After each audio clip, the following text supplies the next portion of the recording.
Welcome to the May 9th, 2023 board meeting. It's a very special occasion. It's always a great time of year in May when we get to recognize all our employees, especially those that have earned Employee of the Year, Teacher of the Year, and of course, all our retirees.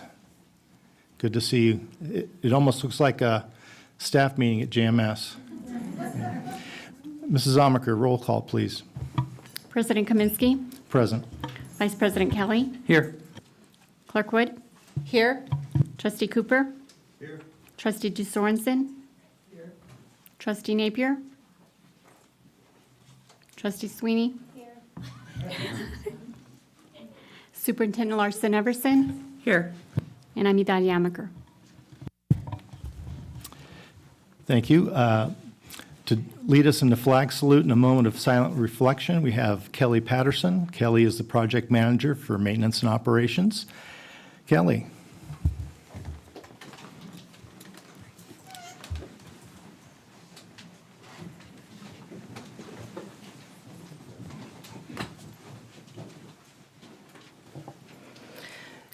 Good evening.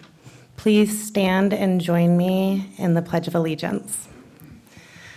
I pledge allegiance to the flag of the United States of America and to the republic for which it stands, one nation, under God, indivisible, with liberty and justice for all. Please join me in a moment of silent reflection.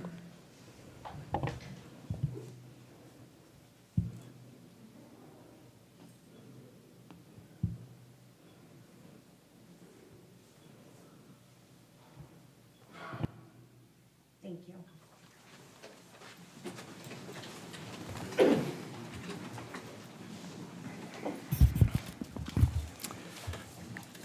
Thank you, Kelly.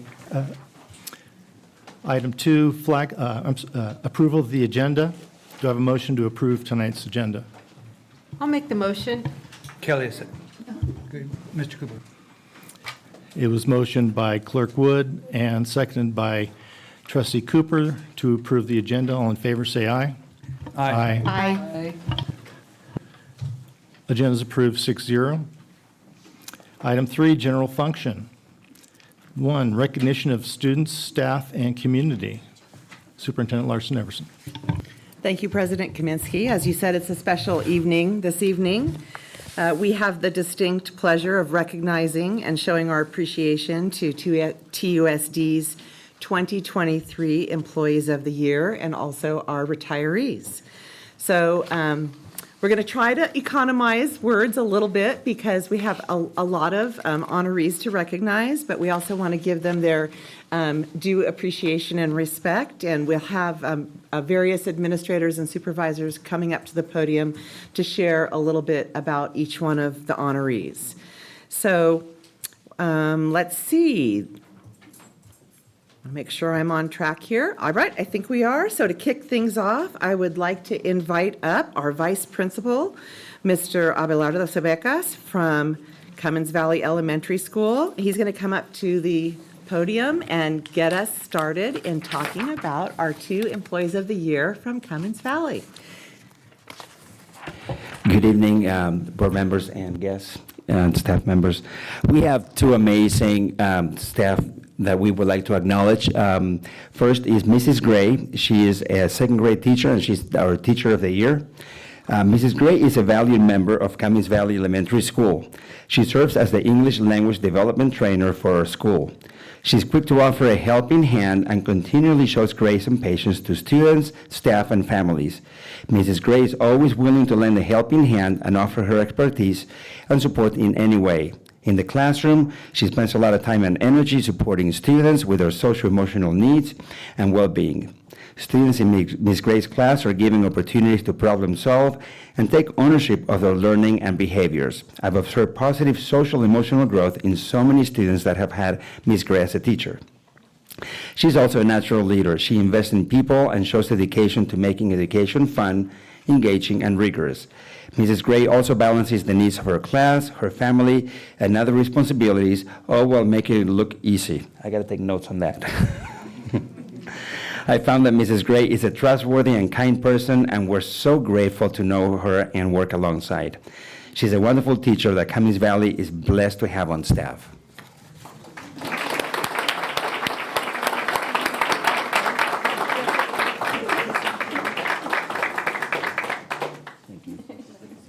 Got it? And our classified? Okay, very good. Our classified staff member of the year is Stephanie Harris. Mrs. Harris is a valued member of Cummings Valley Elementary School. She is responsible for assisting various grade levels, classrooms, student supervision on the playground, and other duties as assigned. Not only does she always fulfill her responsibilities with a great attitude, she also goes above and beyond to help wherever is needed. Above and beyond is an understatement, and Mrs. Harris takes her own time to support struggling students, make special projects, and cover the needs of the school to ensure student safety. She truly is a gem. Like many other employees, she's a busy mom of 2 amazing little girls. Although motherhood is nearly a full-time job, she continuously comes to work with a smile and a great attitude, and she does that every day. She's a person that we can count on and trust that her word is her bond. We're so thankful and blessed to have her on our staff.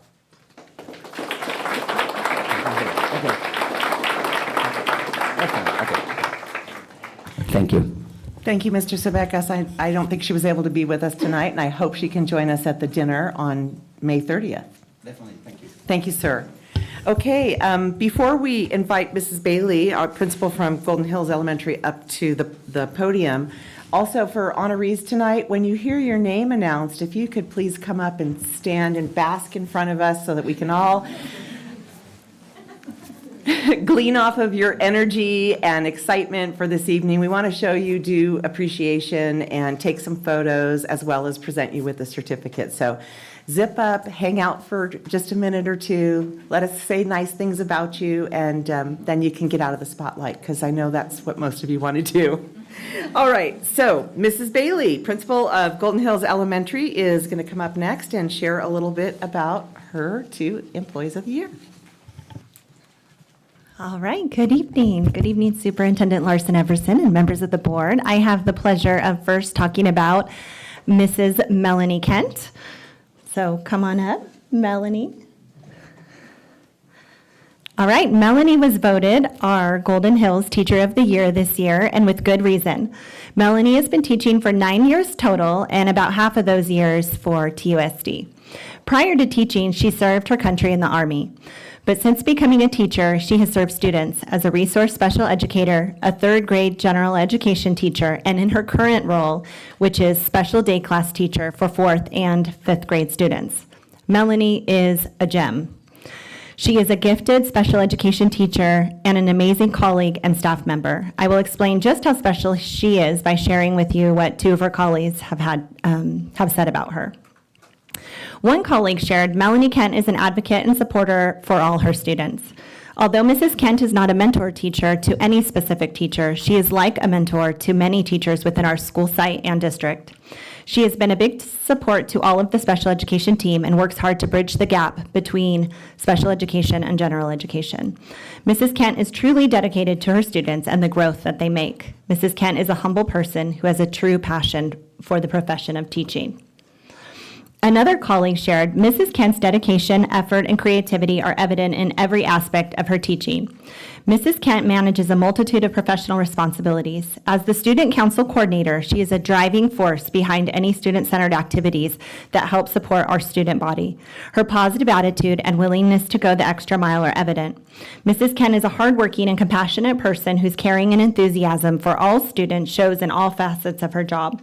She finds different ways for students to learn that are meaningful and confidence building. Mrs. Kent is personable, reliable, and a hardworking individual, not to mention an outstanding team player.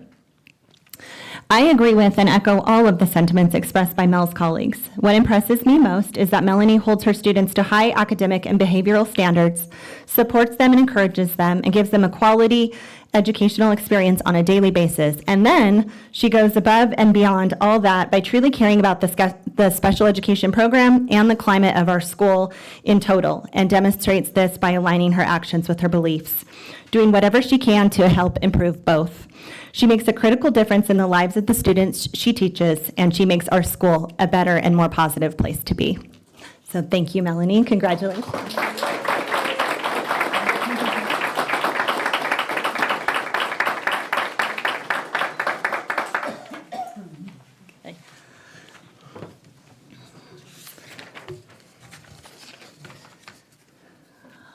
All right.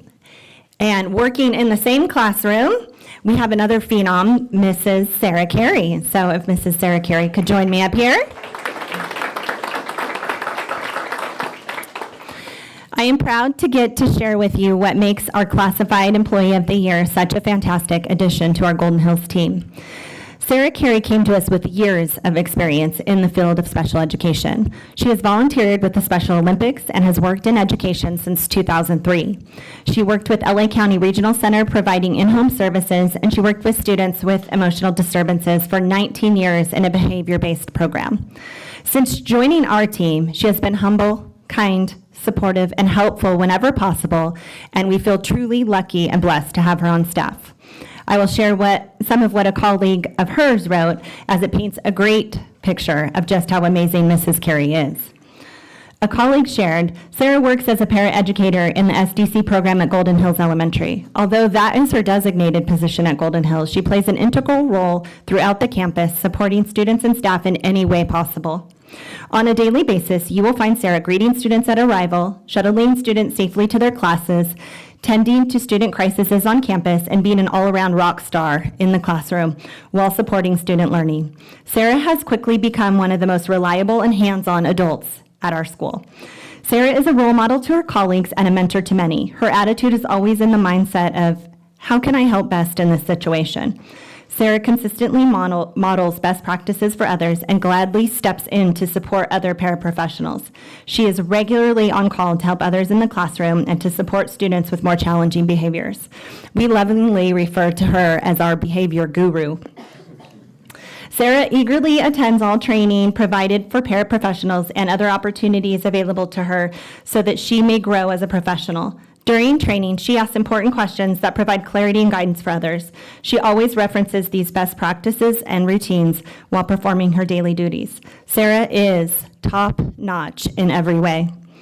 We are so lucky to have her as a part of the team at Golden Hills. Moreover, the district is lucky to have a staff member that is a true asset to our overall organization. So congratulations, Sarah.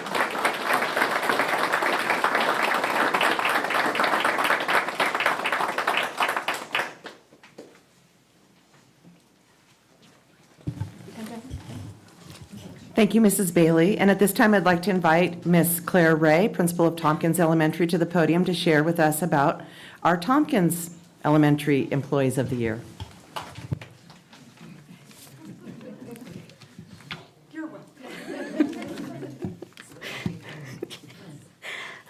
Good evening, Board. So I am honored to present our Teacher of the Year, Mrs. Eileen Pryor. Mrs. Pryor has worked in TUSD for about 16 years. Eileen is a skilled practitioner who strives to meet students where they are and move them forward. She builds relationships with some of the most challenged students.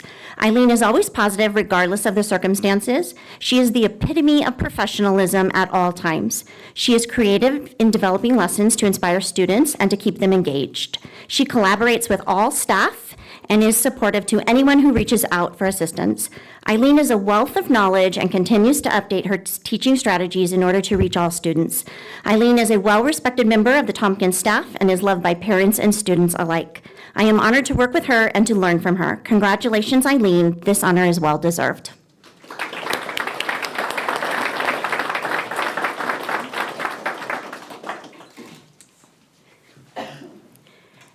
And now I have the privilege of introducing our classified Employee of the Year, Mrs. Angela Brooks.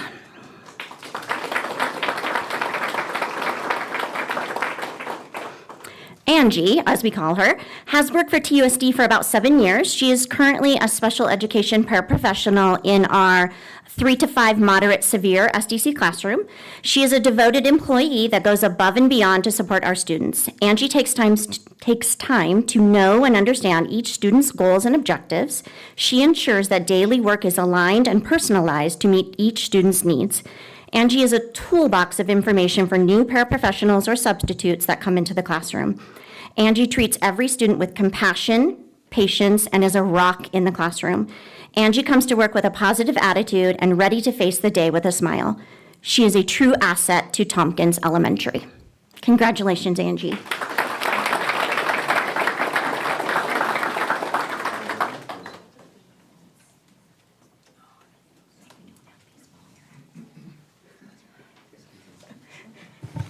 Thank you. Thank you, Mrs. Ray.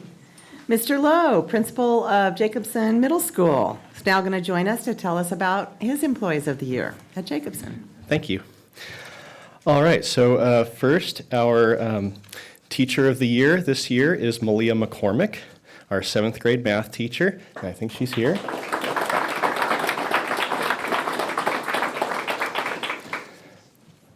So Malia is, she's worked for JMS for 5 years in the math department as a 7th grade teacher.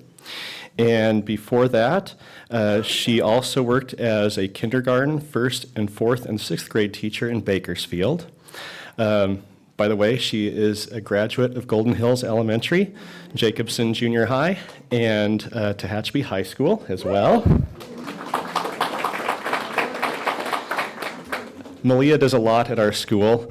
She is not only the math teacher, but she is also our tech mentor and also does a whole host of other things, including give monthly affirmations to all the administrators at the school, which I really appreciate. We all do. Not many people do that, but she does on a regular basis. But I want to read to you a couple things that her colleagues said about her. Malia is so good at creating relationships with students. She maintains an inviting atmosphere in her classroom. She's also super helpful and supportive with her fellow staff. She always brings a positive attitude. I love working with her. And another wrote, having Malia as my co-teacher, mentor for induction, and my friend has been the greatest gift. She always encourages me to do my best. She is always willing to listen and to give advice when asked. I would not have made it through the lockdown and all it entailed as a new teacher without her. Thank you to Malia for always wanting the best for me and my students. Teacher of the Year, no doubt. So, thank you, Malia.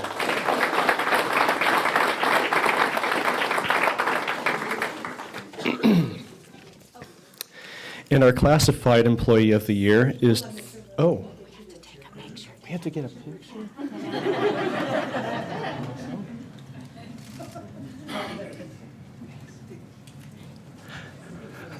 No problem. I'll always pause for a picture. Okay, so classified employee of the year is Diana Butt-Kane. She is not here tonight because she was actually on a field trip with the 8th graders, which I'd imagine she half took so she wouldn't have to stand in front of a crowd tonight. But she is shy about being in front of crowds, but she does a lot for our school. So she actually started off working in our school district when her kids were in school, being a volunteer. And then once her 6 kids were through school, she decided to start working as a substitute for the school district, and she did that for 2.5 years. And then she was hired as a special ed paraprofessional at Cummings Valley School. And after that, she moved to JMS, where she was a SPED paraprofessional for 7 years.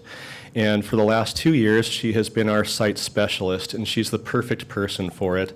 If you don't know what the site specialist does, they are a catch-all for classified. They will do anything from working in the cafeteria to working with security or being a one-on-one help for a student, and she does all of it beautifully.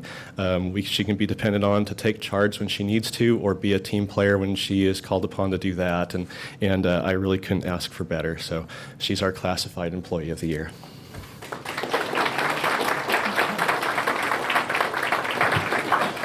Thank you, Mr. Lowe. Ms. Libatique. Hello. I did not write as much as my colleagues did, but that does not mean that my teachers and staff are not as amazing. they just don't have the best writer as their representative. So Joseph Mejias is our Teacher of the Year. He joined us at THS in 2017 as a special education teacher in our moderate to severe program.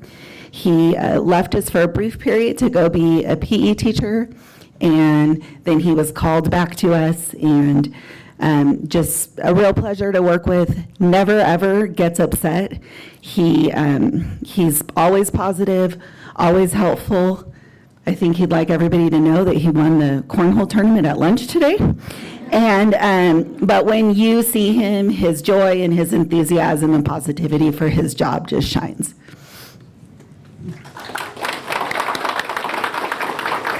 All right.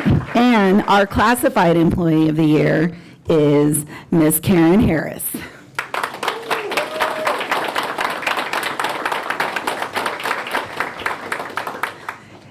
If you see Karen on campus, you have to blink because she is moving all the time.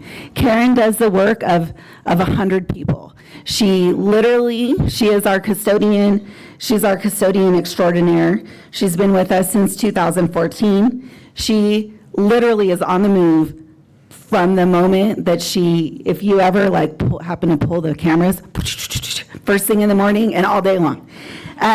She makes our campus sparkle. She always goes above and beyond, and she is loved by students and staff alike.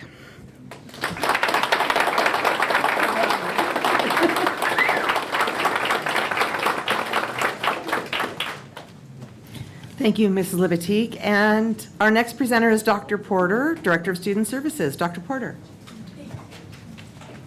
Good evening. I am here to present our Teacher of the Year award to Mrs. Laura Mathis Orr, or the Firecracker.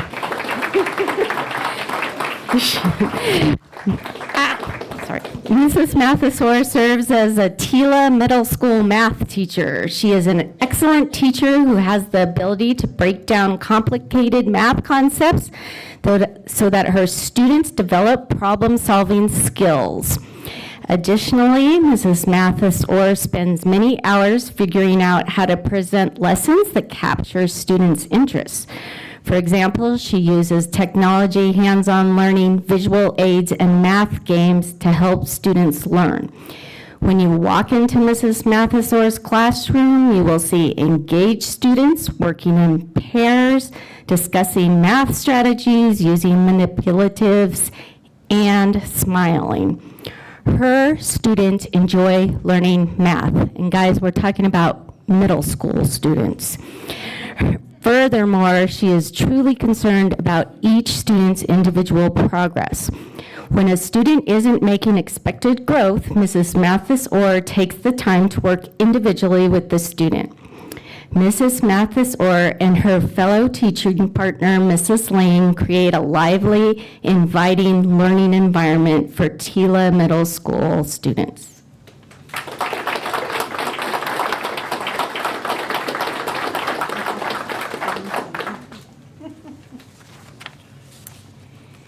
Okay, our classified employee of the year is Mrs.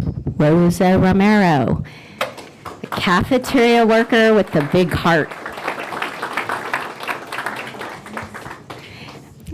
It is our honor here at Tila to nominate Mrs. Rosa Romero for the Classified Employee of the Year. Tila is TUSD's only TK-8 school, and due to the smaller enrollment, Rosa is our only cafeteria employee. Rosa is a superhero who truly does it all, from sanitizing the cafeteria and lunchroom to serving food, and then re-sanitizing once the students are gone. Rosa has a genuine passion for serving students. Rosa does not work to win awards or accolades. She simply wants to positively impact all those she comes in contact with. Her highest priority is to serve the students and ensure they all have access to nutritional food that will fuel their bodies. Rosa is also one of the most supportive colleagues and has such a pleasant demeanor and sunny personality. She is a true joy to be around, and there is no doubt in my mind that Rosa epitomizes the criteria and honor associated with the Classified Employee of the Year Award.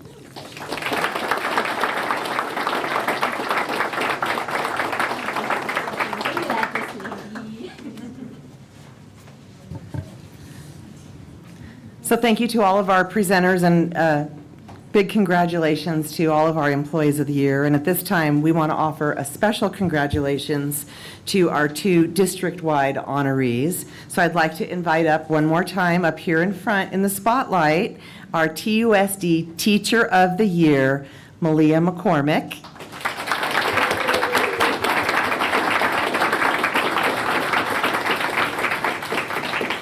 And our TUSD Classified Employee of the Year, Angela Brooks.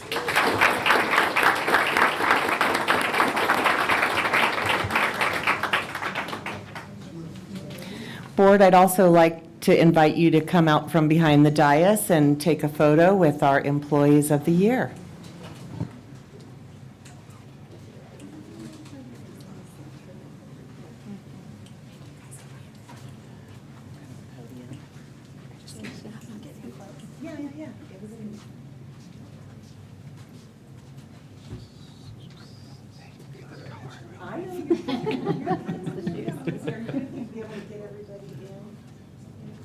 Turn sideways, here we go.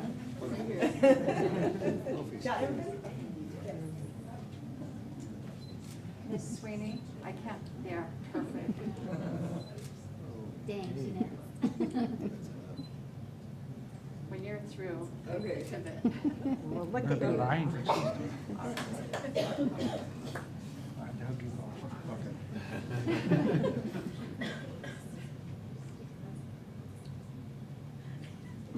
You're taking 8,000 shots, aren't you? It's like the lottery to have no eyes closed. Thank you.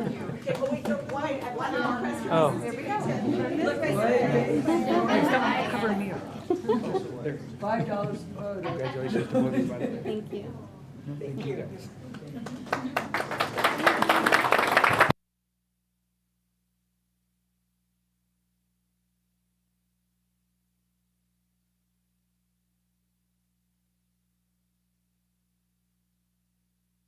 I think we should give our Employees of the Year one more round of applause.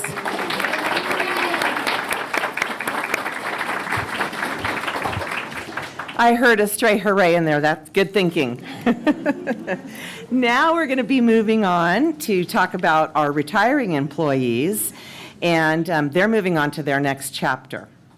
So you'll be hearing again about each individual retiree from their supervisor, but to all of our retirees, we genuinely want to say thank you for the support that you have provided to our students, staff, and families here in TUSD.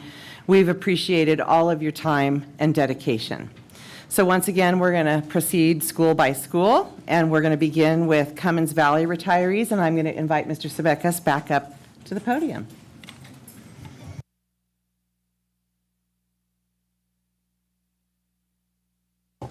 It is my honor to acknowledge Mrs. Pinkard as our Cummings Valley retiree for the 2022-23 school year.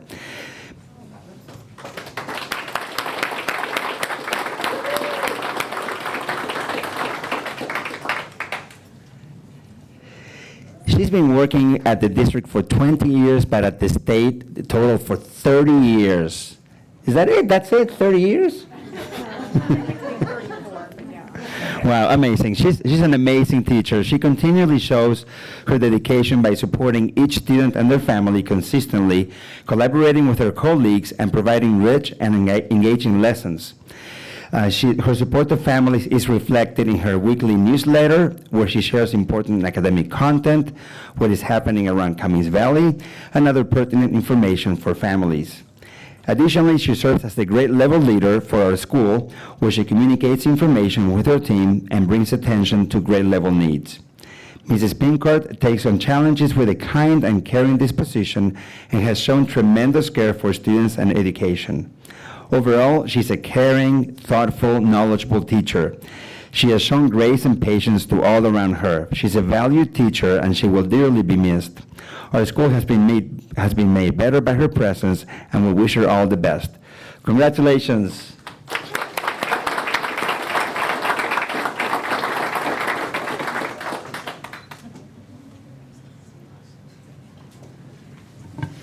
Congratulations, and thank you, Mr. Sebekas. I do want to mention that many of our retirees were unavailable to be here this evening. However, I know that almost all of them will be joining us on May 30th at the Employee of the Year and Retirement Dinner that we're having at Mountain Bowling. So we look forward to hearing more about each person on that evening. All right, at this time, I'd like to welcome Mrs. Bailey back up to the podium so she can share a little bit with us about her retirees. All right. Hello again. We have a few this year. All right. I will start off talking about Mrs. Quiroga, Linda Quiroga. So Linda's worked for TUSD for 17 years and as a teacher for most of those years. She spent 2 years as an administrator as the elementary coordinator of learning and instruction here at the district office. But she missed the classroom and wanted to finish her career teaching. She has taught 1st, 3rd, and 5th grade. One of the highlights of her career was receiving the One Classroom at a Time grant for her Wild Weather Watchers project that she ran for several years, in which students were working with a meteorologist in Nebraska to learn weather science. She was also selected as Teacher of the Year in 2017-18. Linda will definitely be missed around Golden Hills as she transitions into a well-deserved retirement. She has put all of her effort and energy into teaching her students and providing a warm and welcoming classroom environment for them over the years. Building relationships is a strength of Linda's. She not only builds community in her classroom, she is intentional in building school community. She has been a collaborative member of whatever grade level team she has worked on, and she has become friends with those that she works with. Linda can be counted on to be affirming, encouraging fellow staff members, and sharing coffee and laughs with anyone who needs it. I have taught with and worked with Linda for years. We've gone through a lot together, and she has overcome great adversity too, all the while giving her best to her students and to those around her. We wish her well in her retirement, which she plans to spend in North Carolina, where her only daughter, Lexi, lives. Linda is passing the torch to Lexi. Lexi is finishing her 1st year as a teacher, while Linda is finishing her last. So congratulations to Linda.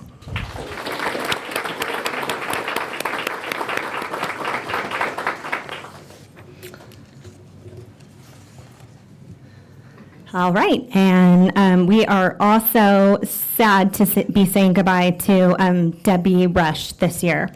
Debbie has been teaching for 21 years. She taught 4th grade for 3 years in a private school, and after that, she began working at Tehachapi Unified School District in 2005 until now. During this time, she taught 2nd grade, 1st grade, and then for the last 15 years, she taught 3rd grade at Golden Hills Elementary. She shared that 3rd grade was the best grade for her, adding that no matter what team of teachers she has worked with while teaching, they always worked great together. I have had the absolute joy of working with Debbie for the past 8 years, and this time spent with this amazing educator has given me a unique lens into who she is and what she is about. To begin with, she will not say a lot about herself or her career because she is humble and unassuming. However, she should be so proud of the daily difference she has made in the lives of her students and in all who have worked with her. Debbie comes to work every single day with a positive attitude, kindness for her colleagues and fellow staff members, patience for her students, and enthusiasm for the hard work that is teaching. Debbie has maintained a growth mindset throughout her teaching career. She has become knowledgeable and skilled in TUSD and Golden Hills instructional initiatives, and she was giving students an opportunity to use student discourse strategies and collaboration around a problem or task years before we started to work on these things as a district. She has not only been an effective teacher, she has been consistently supportive, encouraging, and patient with her students and their families. Her absence will be felt in our Golden Hills family because her smile and kind-heartedness makes our whole school a better place to be. So congratulations to Debbie. And then I know this retiree is here, so Mary Windsor. I think I saw her there.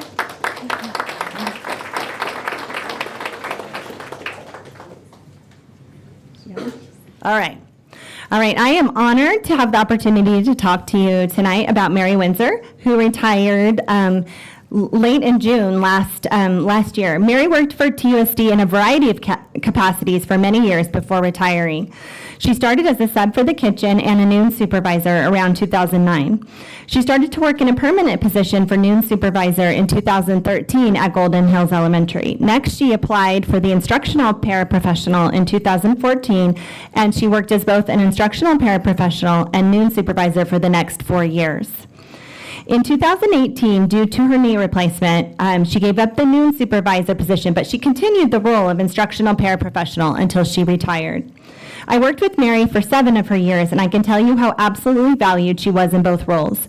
She was dependable and took her job very seriously. As an instructional paraprofessional, she formed a strong relationship with the teachers she worked with and was supportive of the instructional program and the students in every way. Mary has already been enjoying retirement, but we are so grateful for her years of service. So congratulations.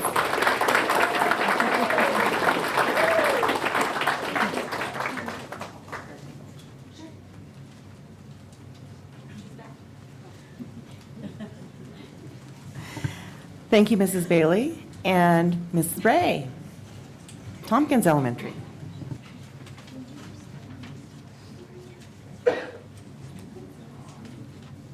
Hello again.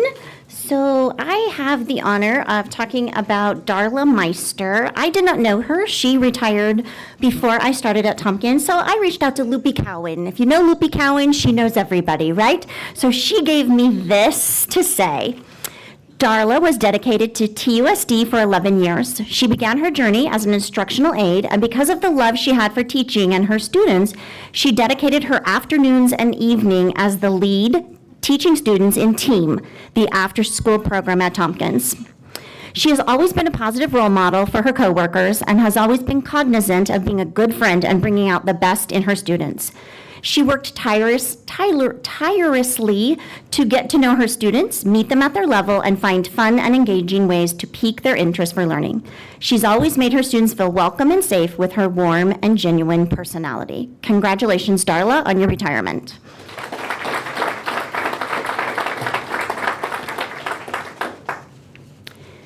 And I didn't know Barbara Adams either, so I reached out to Hortensia, who gave me this lovely statement about her. Barbara is a wonderful lady who loved working with children, and all the kiddos that came through the line loved her. She worked in our cafeteria. She always had a smile and was ready to help anyone she worked with. Congratulations, Barbara, on your retirement.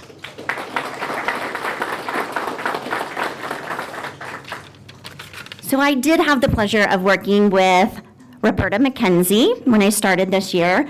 She would always ask me every morning if I was going to be a good girl. And sometimes I would answer, not today. So we had a very fun relationship. She was our behavior interventionist. She worked in the district since 2006. She held many positions from substitute teacher, classified instructional para, and settled in the intervention specialist from 2012 through 2023. Bobby, as she was known by the Tompkins family, is a caring employee that approached each day with a smile. Her perky attitude, and don't get me wrong, right, Tompkins teachers, her delicious guacamole is definitely missed. She would bring it every Friday to the lounge. Congratulations on your retirement, Bobby. We wish you all the best.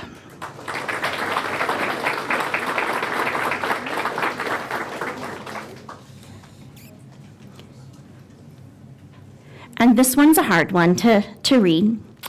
Lori King has worked for TUSD since 1991. She began her career as a Title I reading aide at Wells Elementary. She has taught 4th grade, 5th grade, 1st grade, 2nd grade, and RTI intervention. Lori has also been a tech mentor for Tompkins and has served on the school site council as well as grade level lead. Lori is a passionate teacher who strives to meet students where they are and move them forward. Lori has brought many programs to Tompkins like Accelerated Reader, Character Counts, Brain Pop, Starfall, and Reflex, to name a few. Lori has given 32 years to TUSD, 27 of those at Tompkins, and she has been through 11 principals. Lori's professionalism and support for students and colleagues is commendable. Her impact on students will last a lifetime. Congratulations on your retirement, Lori. We wish you all the best.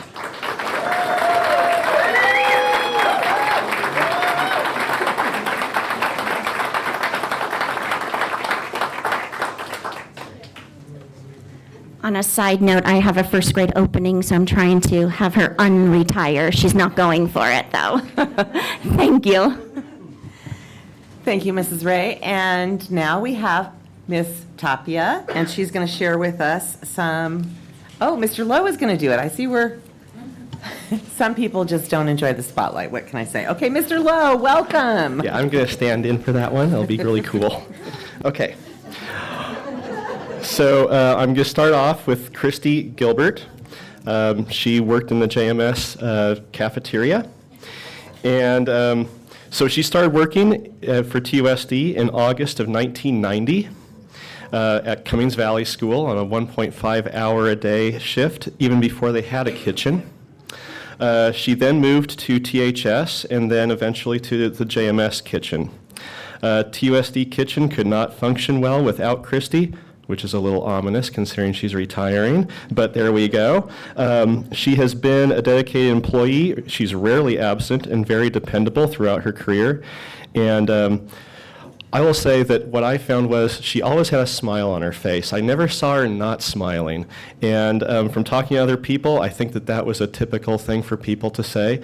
She never seemed to get upset, and one of the things that she liked to say is, hey, life is a redo. So if you don't do it right the first time, I guess you can move on and try it again.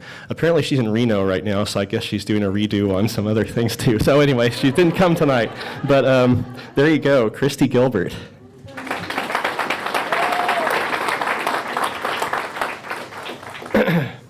And then next, JMS Debbie Slemp.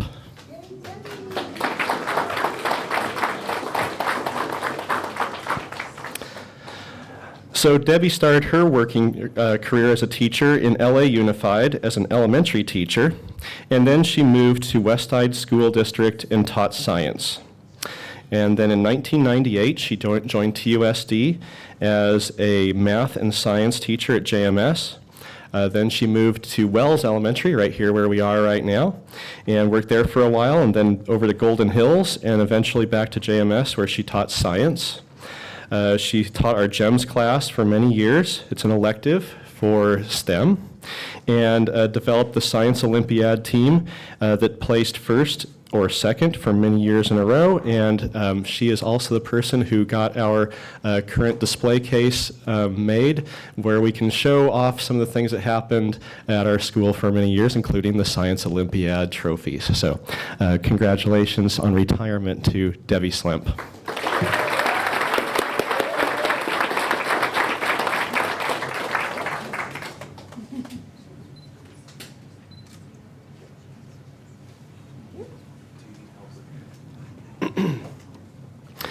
And a third retiree from Jacobson Middle School is Teresa Wagner. And I'm not sure, I don't see her coming. Teresa Wagner started her teaching career in 1987 as a 7th and 8th grade PE science and health teacher for Lake Hughes School District. In 2004, she was a PE teacher for Antelope Valley High School, and then she joined TUSD in 2005 as our teacher for adaptive PE. She has been a wonderful addition to TUSD throughout her years, and her dedication was well received by all students, and she will be greatly missed as well.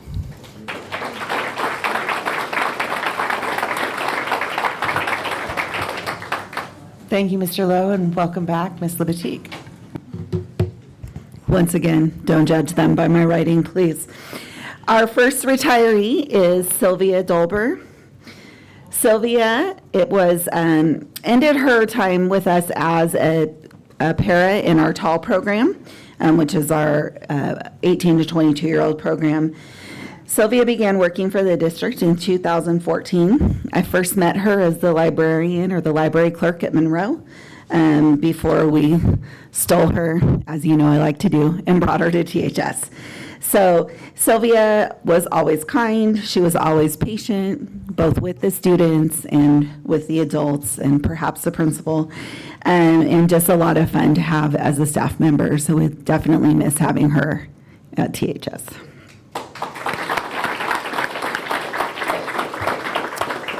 Our next retiree is Nancy Field. That's what I said. So if you don't know this, Nancy was going to retire in December. I talked to her. Then she was going to retire in February. I talked to her again. Then she gave us April, and finally she's decided June 30th, and she told me no more. Don't talk to me again. I'm not changing my mind. She already bought her RV. She's ready to go. Nancy has been with the school district since 2006, and she's worked in various positions at various sites, but for me, she has been the most wonderful secretary that anyone could have. Nancy knows how to do it, everything. She does it very quickly.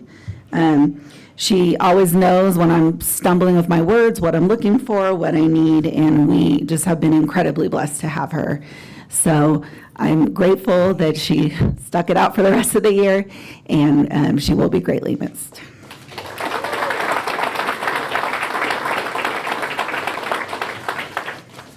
And last, but definitely not least, is Mr. Dennis Costa.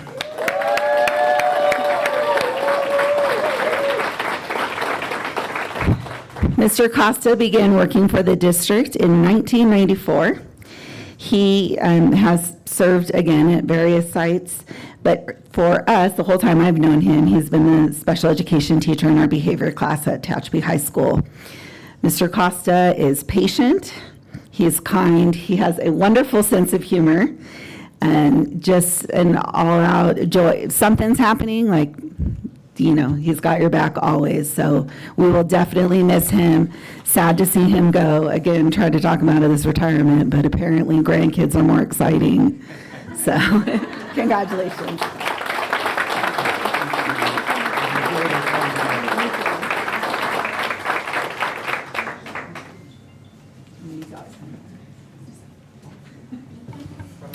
Thank you, Ms. Libatique, and Dr. Porter, welcome back.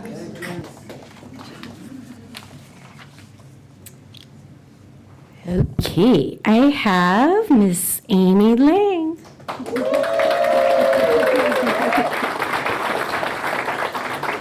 Amy Lang is currently a Tila middle school teacher, although she's had many other roles in the district, and she will be greatly missed by the Tila staff and students.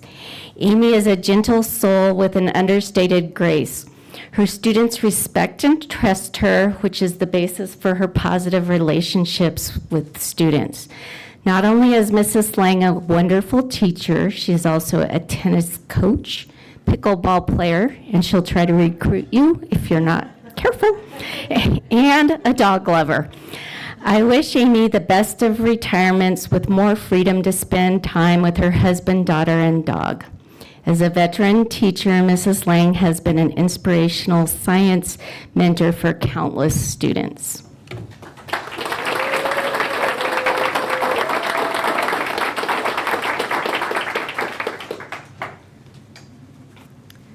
And then back up here, Mrs. Mathis-Orr.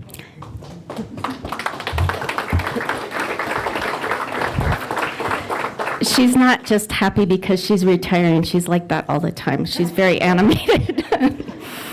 Laura Mathis-Orr is a Tila Middle School math teacher full of energy and passion. She has an unmistakable enthusiasm for helping students master math concepts. Laura always has her students' best interest at heart and will go to great lengths to help them learn. And she also makes beautiful glass items, and she shared her talent for glass design with her Tila students and some Tila staff members. Mrs. Mathis-Orr will be greatly missed at Tila. We wish her all the best as she relocates to Canada to be with her family. Thank you, Laura Mathis-Orr, for your honorable service at TUSD and all the students that you have positively impacted.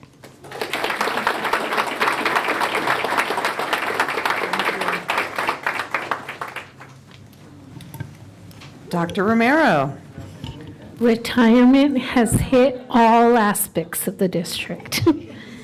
So I am lucky enough to be able to come into this position, but be able to work with some magnificent people in my department. So one of those individuals is Tracy Saracusa. So So she's been with our district for 10 years. During this time, she has been a valuable team member to our personnel department. She has been masterful in finding teacher coverage when employees need to be out from work. Tracy is full of energy and is always upbeat and positive. I will truly miss her, as well as I know our employees within the department and our school secretaries that work with her.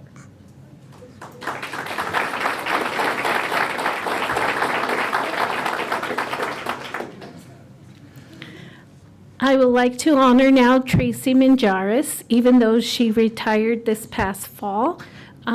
She is most deserving of these accolades at this time. She has been with the district for 26 years of her dedicated service.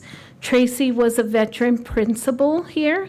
Most recently, she served as the Cummings Valley Elementary principal, where she was deeply devoted to both students and staff.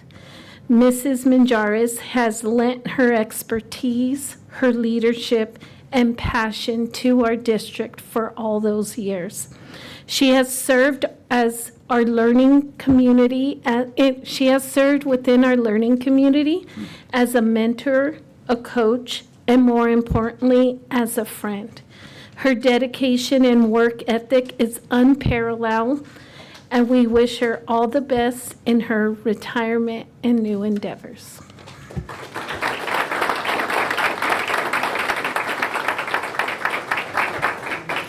Thank you, Dr. Romero. And Ms. Berry. Welcome. Hello. I'm going to make it short and sweet. So, as the school year ends, I'd like to thank the whole transportation team for their hard work. We are constantly running. Especially thank the 3 of our drivers who are retiring this year for their hard work, dedication, and commitment to our department. Kelly Maddox. Kelly started driving for TUSD in 1993. In addition to covering a regular daily route, she was also a trip driver. I had the pleasure of Kelly being my school bus driver in junior high and then working with Kelly for 15 years. And I believe she said when I was on the route, that was the best route she's ever had. Thank you, Kelly.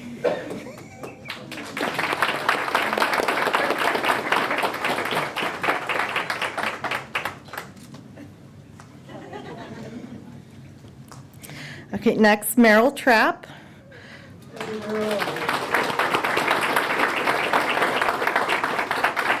Meryl started driving as a special needs bus driver in 1994. She was actually the first special needs bus driver here.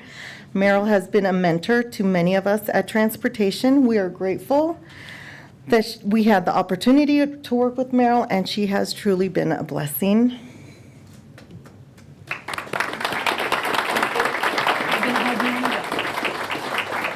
I know she doesn't like to hug.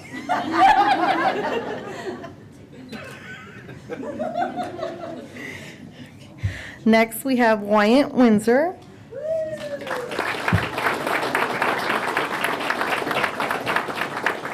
Wyatt joined the transportation department in 2009. Wyatt was also a trip driver. Wyatt is amazing at covering last-minute trips. In 2015, when Tehachapi had the mudslide, he was one of the bus drivers that helped stranded drivers get to the Red Cross Center.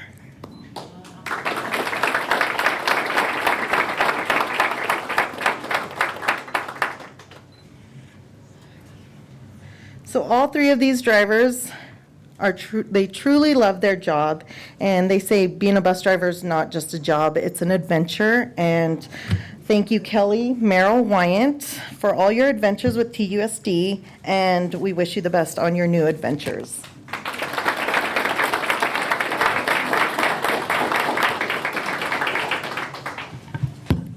So thank you to all of our presenters this evening. Most of all, of course, we want to thank all of our retirees, and we hope that you enjoy your future with lots of time with your hobbies, friends, and family, and doing whatever it is that brings you more joy each day. Thank you for your service to our district and to our community. We say cheers to you and cheers to your retirement. And before we sign off with this glorious recognition this evening, I'm going to ask for everybody to stand. So what we call in our meetings, a standing O, which means a standing ovation. I'd like for us to provide a standing O to all of our retirees and our employees of the year.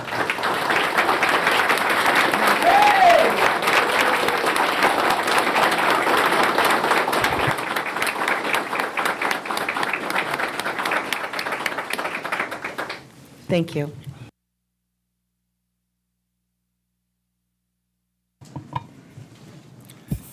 On behalf of the board, I'd like to echo those remarks made by the superintendent. A lot of years in here, I don't think we even want to try to add them up. And right now, we're going to take a 10-minute break. It is 5:59. And please, everyone enjoy refreshments in the back. And greet the retirees and the employees of the year.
Let somebody step up, right, Cassie?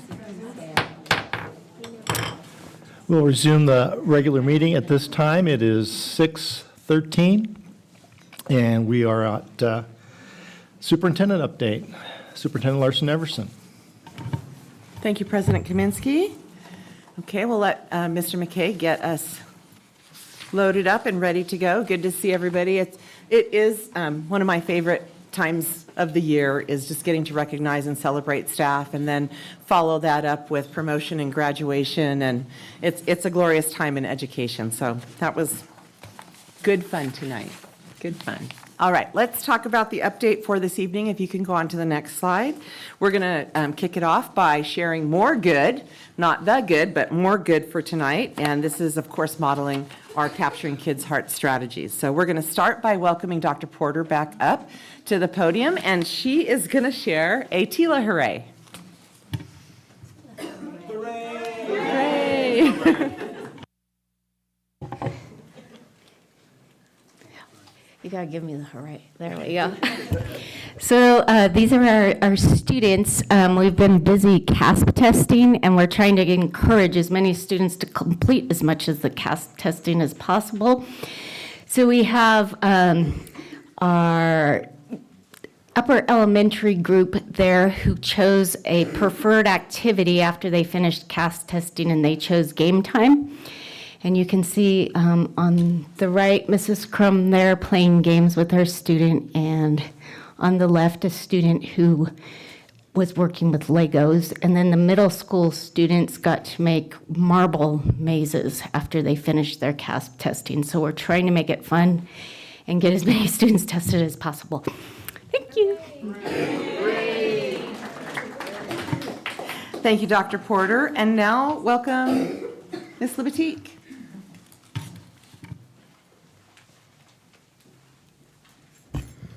So we had our luncheon for our top 10 seniors. So those students are pictured. One of our students was not pictured, but we have Luke is going to Purdue and majoring in engineering. Hannah is going to UCSB, majoring in engineering. You're going to hear a lot of engineering. Aiden is also going to UCSB, majoring in engineering. Side story, two of our students were two of the 80 students that were selected into that program. Jonathan is going to UCLA, majoring in history. Abby is going to UCLA, majoring in political science. Savannah is majoring in graphic design at I'm not sure. I think it's University of Oklahoma. It could be Oklahoma State. Michelle is going to UC Merced on a full basketball scholarship, majoring in psychology.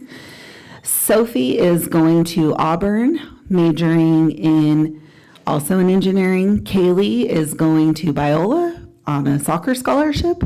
Also, she's majoring in biomedical engineering. And then Sarah is going to Utah State, I believe. Again, University State, but I'm pretty sure it's state. And she is she's also majoring in engineering. So we got a lot of, the good news is that CTE pathway is working. But that was great. And then we just had prom, which was also fantastic. So we've had a lot of hoorays over at THS. Thank you, Ms. Libatique. And Mr. Sebekas is going to share a hooray from Cummins Valley. Thank you. Good evening again, and yes, I have a couple of hoorays. The first one is we had our first family game night, and it was hosted by our PTO, and our PTO is amazing. The people in the team are so dedicated. One of the parents, she broke her leg during the summer bobsledding. She had multiple surgeries, and she's on a wheelchair, wheeling herself through the classrooms, bringing goodies to the kids. Incredible dedication. And they hosted the family game night. Mr. Hecker, really an asset to our school. He's our social-emotional learner counselor. The students feel so safe with him, and he made a presentation about being safe in cyberspace, helpful hints for electronic usage. because sometimes we do need to put some boundaries on cyberspace for our students, well, all the time. Anyway, this is a real success. We also provided pizza, drinks, and a lot of games, and the students truly enjoyed it. So hooray to the PTO and Mr. Hecker. And I also wanted to share a hooray to our district staff. This is my first year here, and I feel so supported by all the departments at the district level in providing us the help and the support and the guidance that we need at the site. And whenever we have a need, they really respond, and our school is better because of all their support. So thank you very much.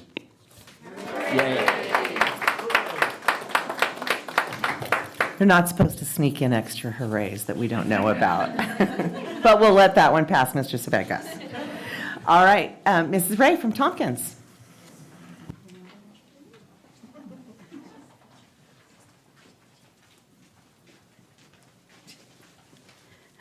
Good evening again. I hope you're not tired of hearing me talk. So on April 20th, we had the annual talent show. I'm not sure if anybody was in attendance, but it was amazing. First through fifth graders performed to a packed house.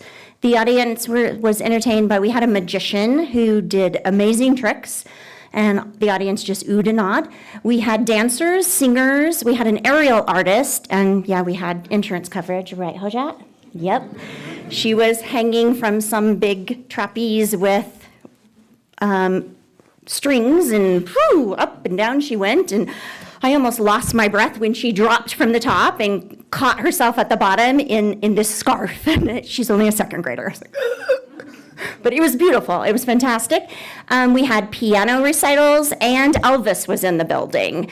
So the little girls in the front, it was just like an Elvis concert that I've seen on TV. They were, Elvis, as he was singing, and he was rocking that guitar. So it was an amazing night. The acts were chosen by auditions a month prior, so it gave the students an opportunity to polish their acts prior to the big event. The annual Tompkins Talent Show was organized by Miss Freeman and Mrs. DiUlio. It was a great evening enjoyed by all. And that is Rigby Colby performing on the piano there for us. So hooray for Tompkins Talent Show.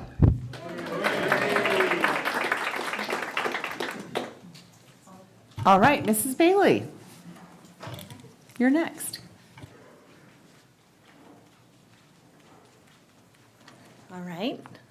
Our fantastic vice principal had to leave, but this hooray is thanks to her. So teamwork makes the dream work at Golden Hills, and our vice principal, Mrs. Spoden, just opened what we are calling the Eagle Express, and our kids are just super excited about it. So as you may know, each school has a currency that we use for PBIS, which ties to the rewards for students for following the school-wide and classroom expectations. So our school's PBIS currency is called the Eagle Egg. And we've been giving out Eagle Eggs for years, but the Eagle Express has given students a new motivation and excitement to earn Eagle Eggs. Students can now use their Eagle Eggs to shop at the store and buy all sorts of fun prizes, and it's a joy to see kids use their decision-making and math skills to decide what to purchase. Their favorite prize is called a mystery bag. So you just don't know what's in it, and more exciting not to know, I guess. PBIS is effective, but it does take consistency around implementation and also creativity to keep the kids motivated and excited. So we've received a lot of positive feedback from the students and staff about the Eagle Express, and our VP deserves the credit for this one because this was her idea. And there she is with Mrs. Jurgens' kindergartners, and they are very excited after having gone to the Eagle Express. So thank you. Thank you, Mrs. Bailey. And Mr. Lowe, welcome up. Okay, and my hooray for this month for Jacobson Middle School is about the music program. So on April 21st, our Jacobson band went to Santa Clarita to perform in the Forum Music Festival, and they did very well. They got a gold rating. Afterwards, they took a trip together to Magic Mountain before coming back to Tehachapi. And then since submitting this, on Friday, our choir did the same, the equivalent for the singing portion of the Forum Music Festival, where they also received a gold rating and then went on the rest of their trip and had a great time too. So our music program is doing well with Mrs. McKim. So thank you.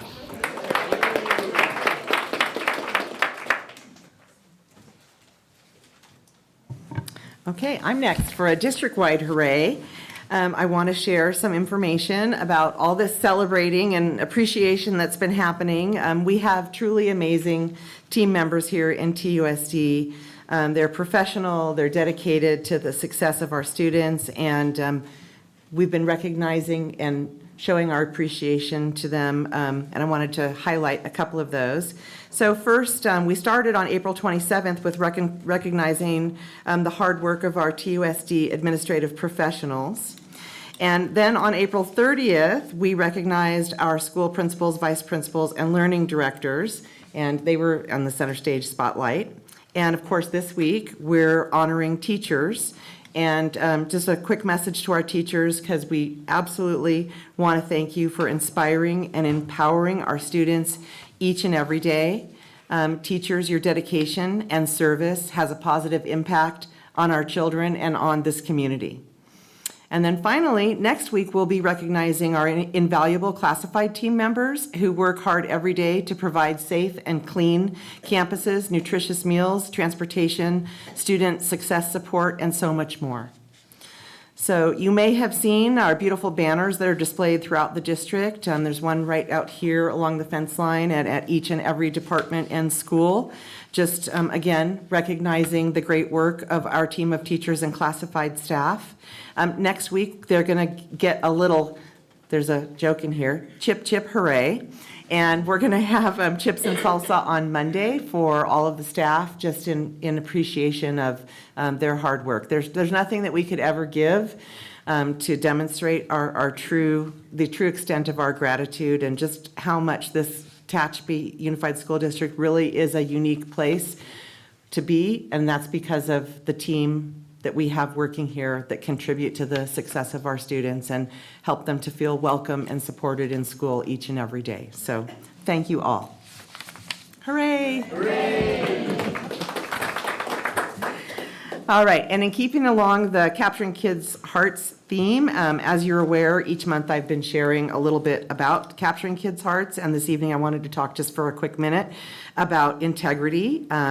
Through Capturing Kids' Hearts, we do focus on integrity, and this is to help us build trust and leadership skills.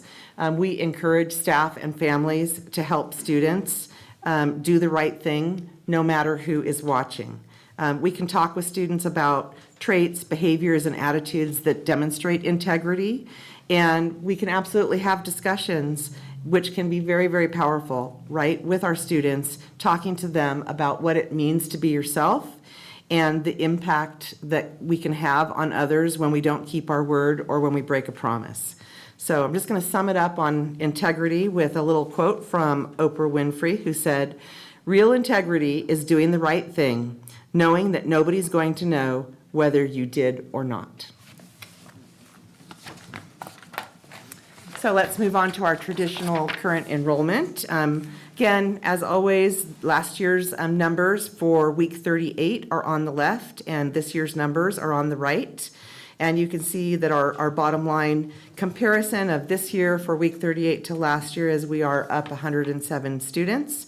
And you can just see the breakdown that it really varies by school, where in some cases our enrollment is down a little bit, and in others it's up.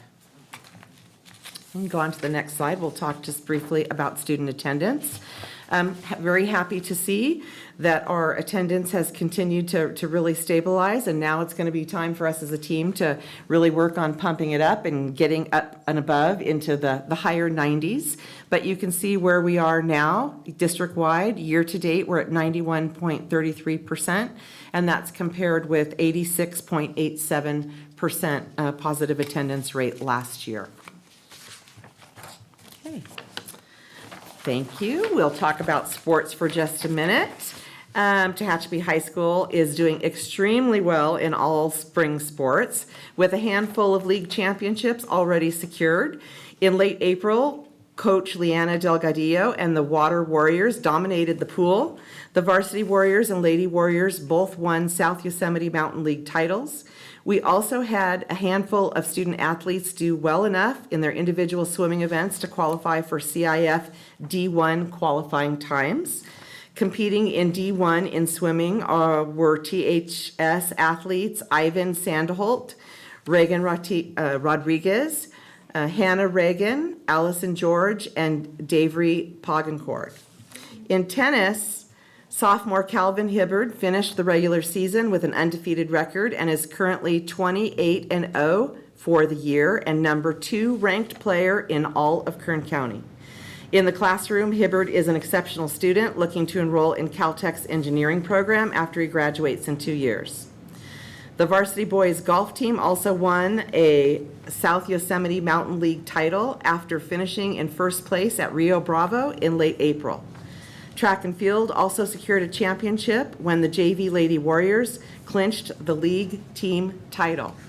And in baseball and softball, our athletes have also had an amazing season, earning more South Yosemite Mountain League championships. And I know I just got a hot off the press text that our Warrior boys just won their game, so this is great. We know that the baseball across all levels already has cinched the league finals, the league championship for this season. So this is great news, and softball is almost there. I think they have a game later this week, and we'll keep our fingers crossed and be rooting for our Warrior ladies and hoping that they bring home another championship as well.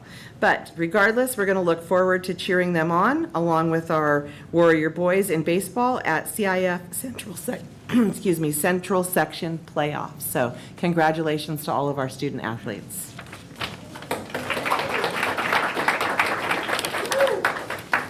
And then just a quick note, I recently had the opportunity to spend a little time with our Warrior baseball varsity athletes, and I want to give a big shout out to our head coach, Guy Dees, for his leadership.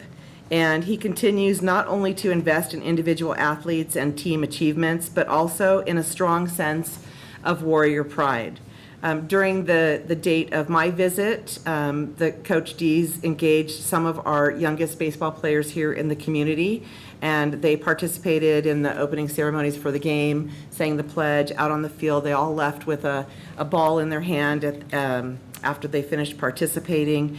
And it was really, of course, endearing to see these young athletes get out on the field and how they were looking up and idolizing the older athletes.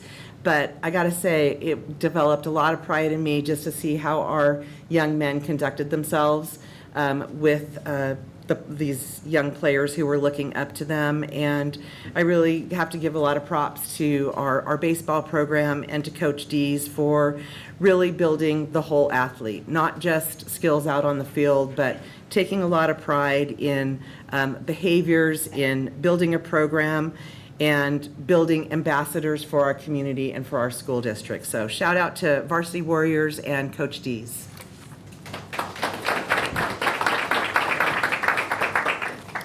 So Special Olympics basketball game.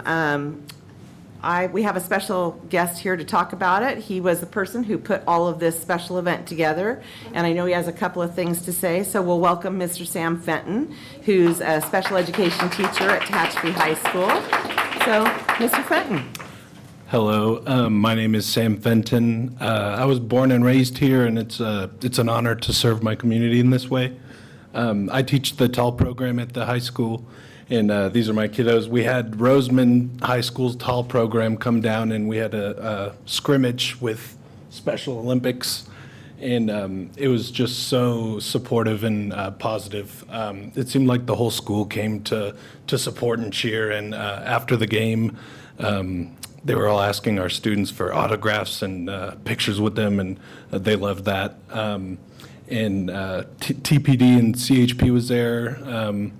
And yeah, everyone just kind of came together, and it was really great. We're looking forward to doing this maybe every year. So yeah, it was great. Thank you.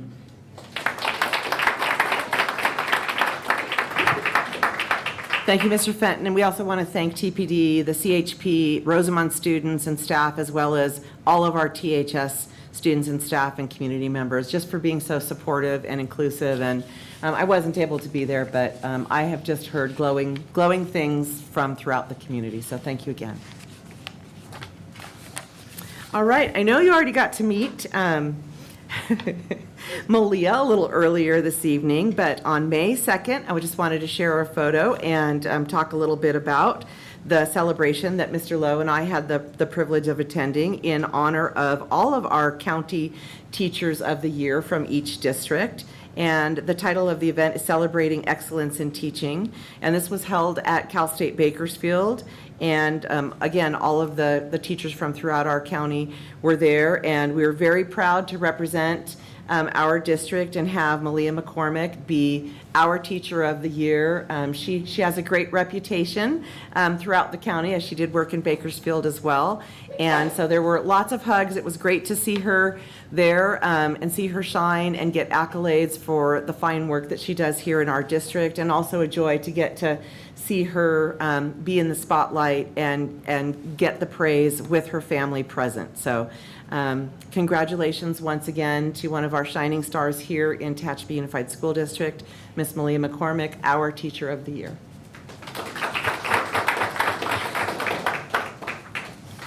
Okay, now something that you may have questions about. This is just touching on the topic of ChatGPT. I am not certainly the expert on this. I see Brian, we're making eye contact over here because we've had some conversations about this, but I know it was something that the board mentioned that there was an interest in, and this is just a little dipping the toe in the water to share a bit of information with you tonight, and then I'm at your direction if you would like to go deeper. But ChatGPT is an artificial intelligence. It's so AI, right? It's a chat bot developed and released very recently, November 2022. And it really works by using computer predictions to answer questions and queries that are inputted by whoever the user is. You can install a ChatGPT app on your phone and get lots and lots of information. It can write a response for you on a variety of different topics and just get general information as well. The main feature of ChatGPT, wow, say that 10 times fast, is generating responses like a human would provide, but they're doing it through a text box. So it's very new technology. I know that there are a lot of companies out there that are really promoting this as an educational tool. Where we are right now is we're not in that space as a district. Currently on all of our district devices, so Chromebooks, et cetera, that students use in the classroom and those that they take home, they don't have access to ChatGPT. This is blocked for them. And another tool that we do have in place and have been using for quite some time is Turnitin, and which uses AI technology to help us identify plagiarism. And so those are things that we have in place. And again, as things progress, this just bursted onto the scene really in November, just a few months ago. And there's really a wide variety of opinions on what its place is within the educational setting. So for right now, we did a great job and still have a lot of work to do in educating students in the old-fashioned way of teaching in the classroom. And that's where our focus is and continues to be. So we'll see what ChatGPT can bring as a benefit to our students, and we'll listen to our county, state, and nationwide colleagues as we see what direction this all seems to go. But again, if you have further questions or want to go deeper, I'm at your direction on that. Thank you. All right, we're moving on to our bulletin boards that look so beautiful here in the boardroom. Hopefully you'll get a chance to go up and visit. So I'd like to welcome our daycare coordinator, Robin Hall, up to the podium. And Robin is going to talk to you about our extended daycare and Boys and Girls Club. Thank you, Robin.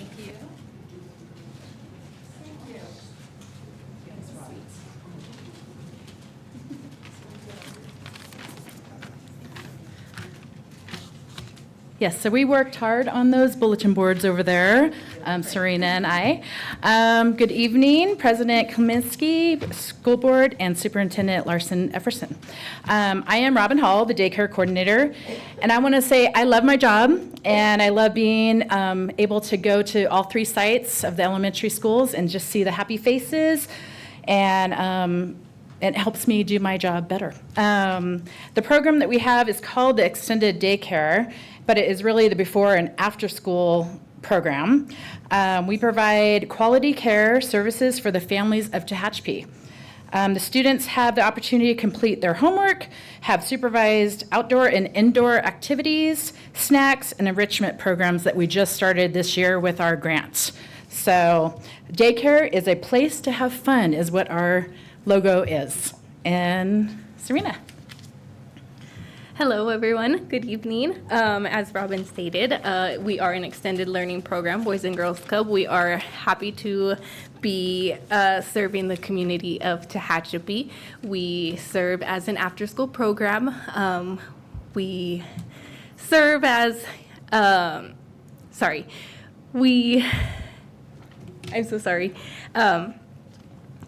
We help with homework. Yes. We help with homework. We also bring extracurricular activities such as cooking club. We do STEM activities with all the members that come with us. We love to bring in all those extracurricular activities. If you get a chance to look at the board, you will see all of the activities that we bring in. We are so happy to be able to be serving all of our members. And if we go on to our slide here. So we have myself as the daycare coordinator. We have Autumn Johnson as Cummings Valley manager, Jamie Sita as Golden Hills, and Holly Regig as Tompkins, and then Serena as site coordinator, right? Yes. And then our extended daycare program, we're over 70 per site, and we're striving and doing well at each site.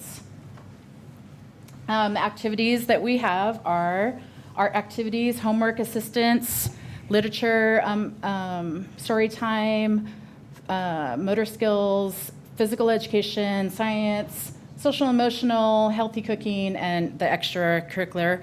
So on Mondays, we focus on social and emotional. On Tuesdays is PE. On Wednesdays is science, STEM. On Thursdays is fine motor or gross motor, and then Fun Friday. And we're growing the program. Like I said, the enrichment programs from the grant that we received are striving, and the kids love it. And we're incorporating the Boys and Girls Club also into that transition and moving around to different sites. Yes. And if you see in the slide, we have a teen room now that we were able to grow with our brief with the Boys and Girls Club. We got a donation from a sponsor. In the brief, we were able to write an article. With this donation, we bought some furniture for the teen room, and that is now a safe space for all of our members to go to at the end of the day. They are there to spend time with all of their friends, and yeah, we're so grateful for all of our sponsors that are able to read that brief. And we were able to update our 3 sites also with this program, with the grant money. And this is one of our enrichment programs, dance. The kids at each site were able to experience 3 weeks of 2 days a week with each dance instructor, and then a performance at the end. And then also drama. If you want to talk about drama? Yes, so drama was 2 weeks, 2-week session. So we had a drama instructor come in, and she was able to work with our members, and they did a fabulous job. Parents were able to come in and see that presentation, and they were so excited to see all their hard work, and they had an amazing time. And martial arts, we had Ricky, and I think the kids really loved him the most because he's fun and active, and I think your guys' did too, right? Oh, yes, they are loving it. They're having the best time right now. And robotics is still happening. We had 3 weeks or 3 different sites already experienced that, and then now he is at Boys and Girls Club, and it's Kyle Winchell. And then our summer. We are starting a summer program that hasn't been in existence since 2018. So we are working hard together, collaborating, and coming up with a great program. I think it's going to be a little better than the Adventure Club. Oh, yeah. But thank you so much. Okay. Thank you both.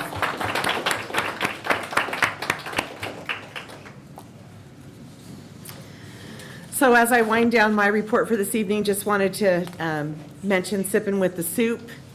We held the last session a few weeks ago and really enjoyed getting to know different parents and community members who attended throughout this school year. Also wanted to thank those of you trustees who at various times have joined me as well. It's, you know, a very worthwhile endeavor to be there and get to hear the different opinions and perspectives that come from our parents and from our community members. And I really appreciate how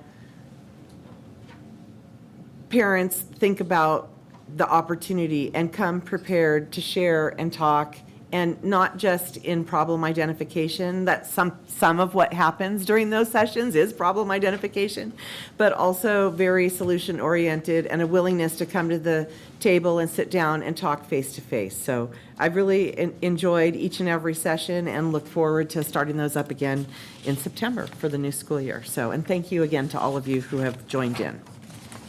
All right, so here's some few of the upcoming dates and events that we have. This, as you can see, is a very, very busy time of the year. Our next regular board meeting will be on June 13th, but not to leave you idle in between, there are all these fun-filled events for you to join us at, including open house at our elementary sites and fun run over at CV, and then, of course, our promotion and graduation events at the beginning of June. So please let me know if there's anything that you'd like to attend, and we'll make sure that we're there to welcome you and have everything ready to go. And I think that that wraps it up for this evening, so thank you.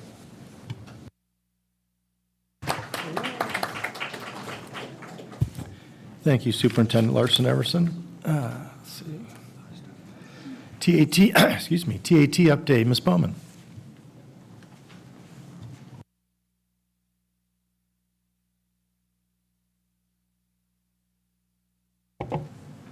Good evening. President Kaminsky, trustees, Superintendent Larson Everson, I get it wrong every time, and members of the public. My name is Val Bowman, and I'm the president of the Tehachapi Association of Teachers. It is May. It's Teacher May. You know what Teacher May means? It's Teacher May. We're all pretty tired. This week is the time to celebrate teachers and nurses.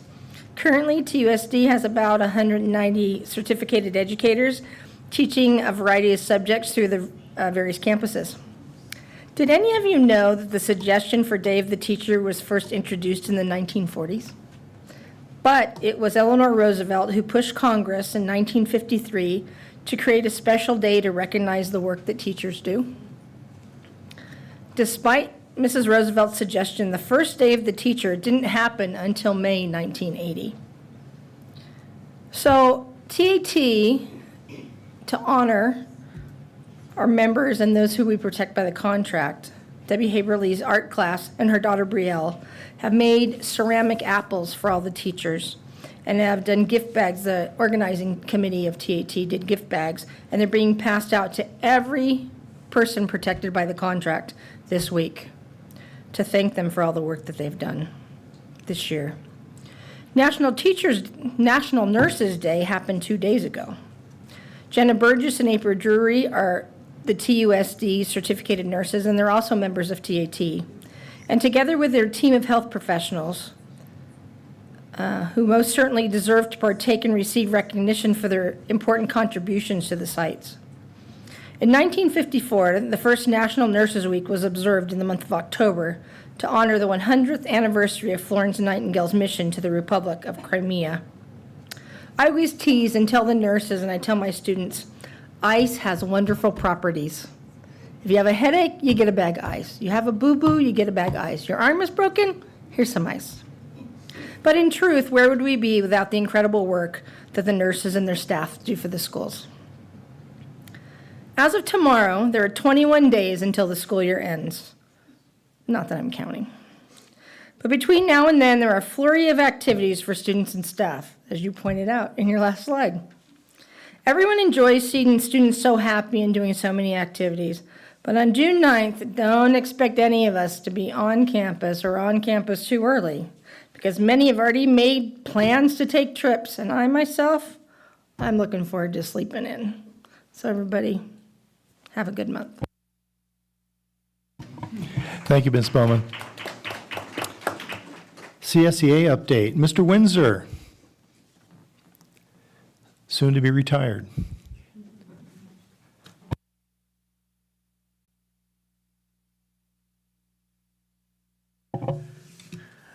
Good evening. My name is Wyatt Windsor. I am CSEA chapter treasurer, at least for another couple months. As the school year comes to a close, we would like to share a few highlights from our school year. We are very pleased to make significant adjustments to our salary schedule this year. These adjustments helped to make our salary schedule more competitive and retain our current employees and to attain or attract more qualified applicants. Tompkins, Golden Hills, and JMS received new cafeteria tables during the spring break. This is very exciting for our elementary students. It was a lot of fun to see their enthusiasm. I also know our custodians really enjoyed the new tables. They're much easier to clean underneath and fold up. In 2 weeks, it will be Classified Employee Week. CSEA would like to acknowledge the importance of our classified employees, our bus drivers, custodians, secretaries, instructional and special ed paras, transportation aides, librarian, maintenance and kitchen staff, nurse, computer, techs, business, and personnel staff all make it possible for our students to thrive in TUSD. Their contributions are indispensable and inspiring. In closing, I would like to thank our 11 classified retirees for their valuable service to our district, but wish for a happy retirement. Thank you.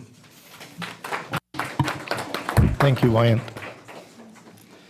PTO update. Brandy Reel.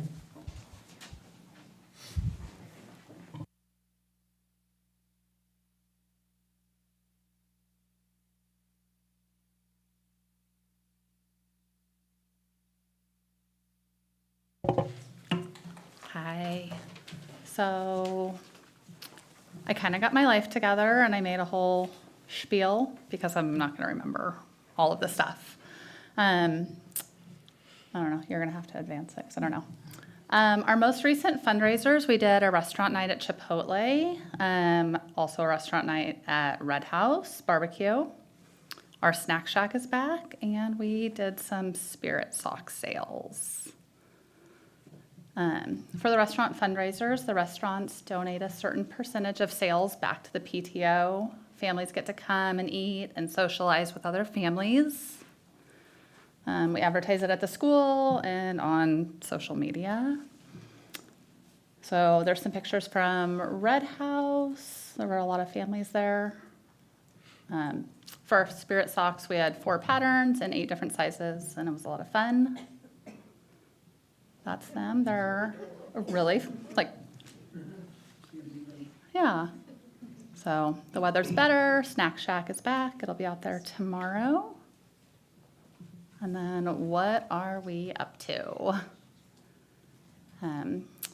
It is Staff Appreciation Week, so together with the school, we purchased 100 personalized tote bags for all of the school staff.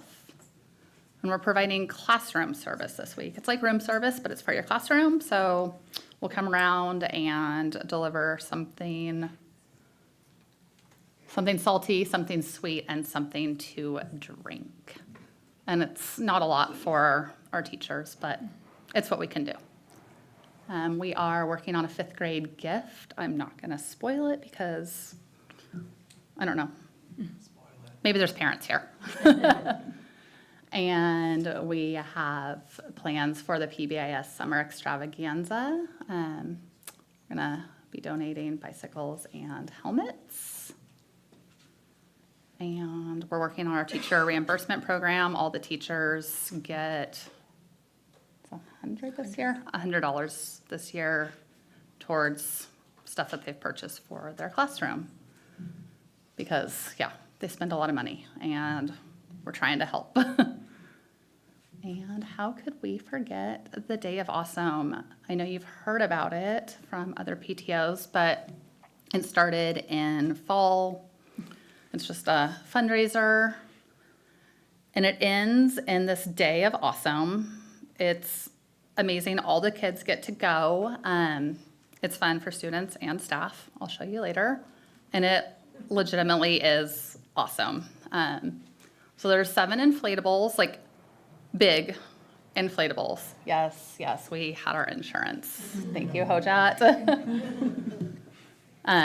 There was a dance party. There was hula hooping. It was wild. That is one of the slides.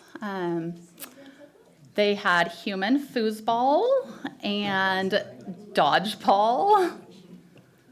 And there was a little wrecking ball thing. And we got Miss Bowden in there with us. I think it should play. Maybe. It's short. No, that's okay. So that's what we're doing. You'll see us again next year. Thank you so much. A lot of stuff going on at Golden Hills. Board communications.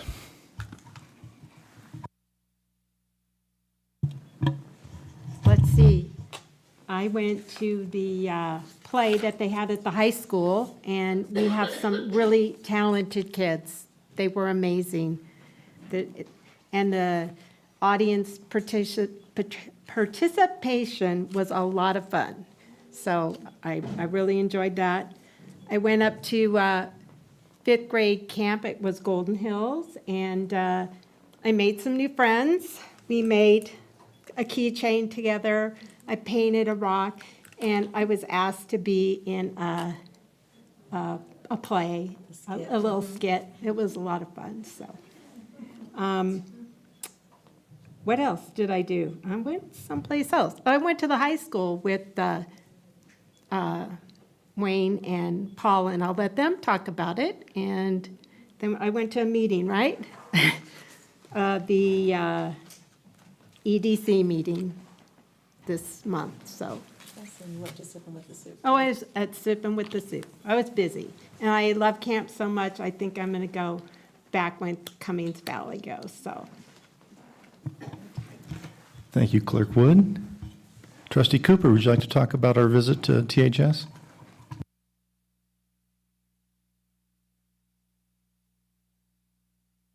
I guess if I hit the right button, it would work. That's what you get for being left-handed.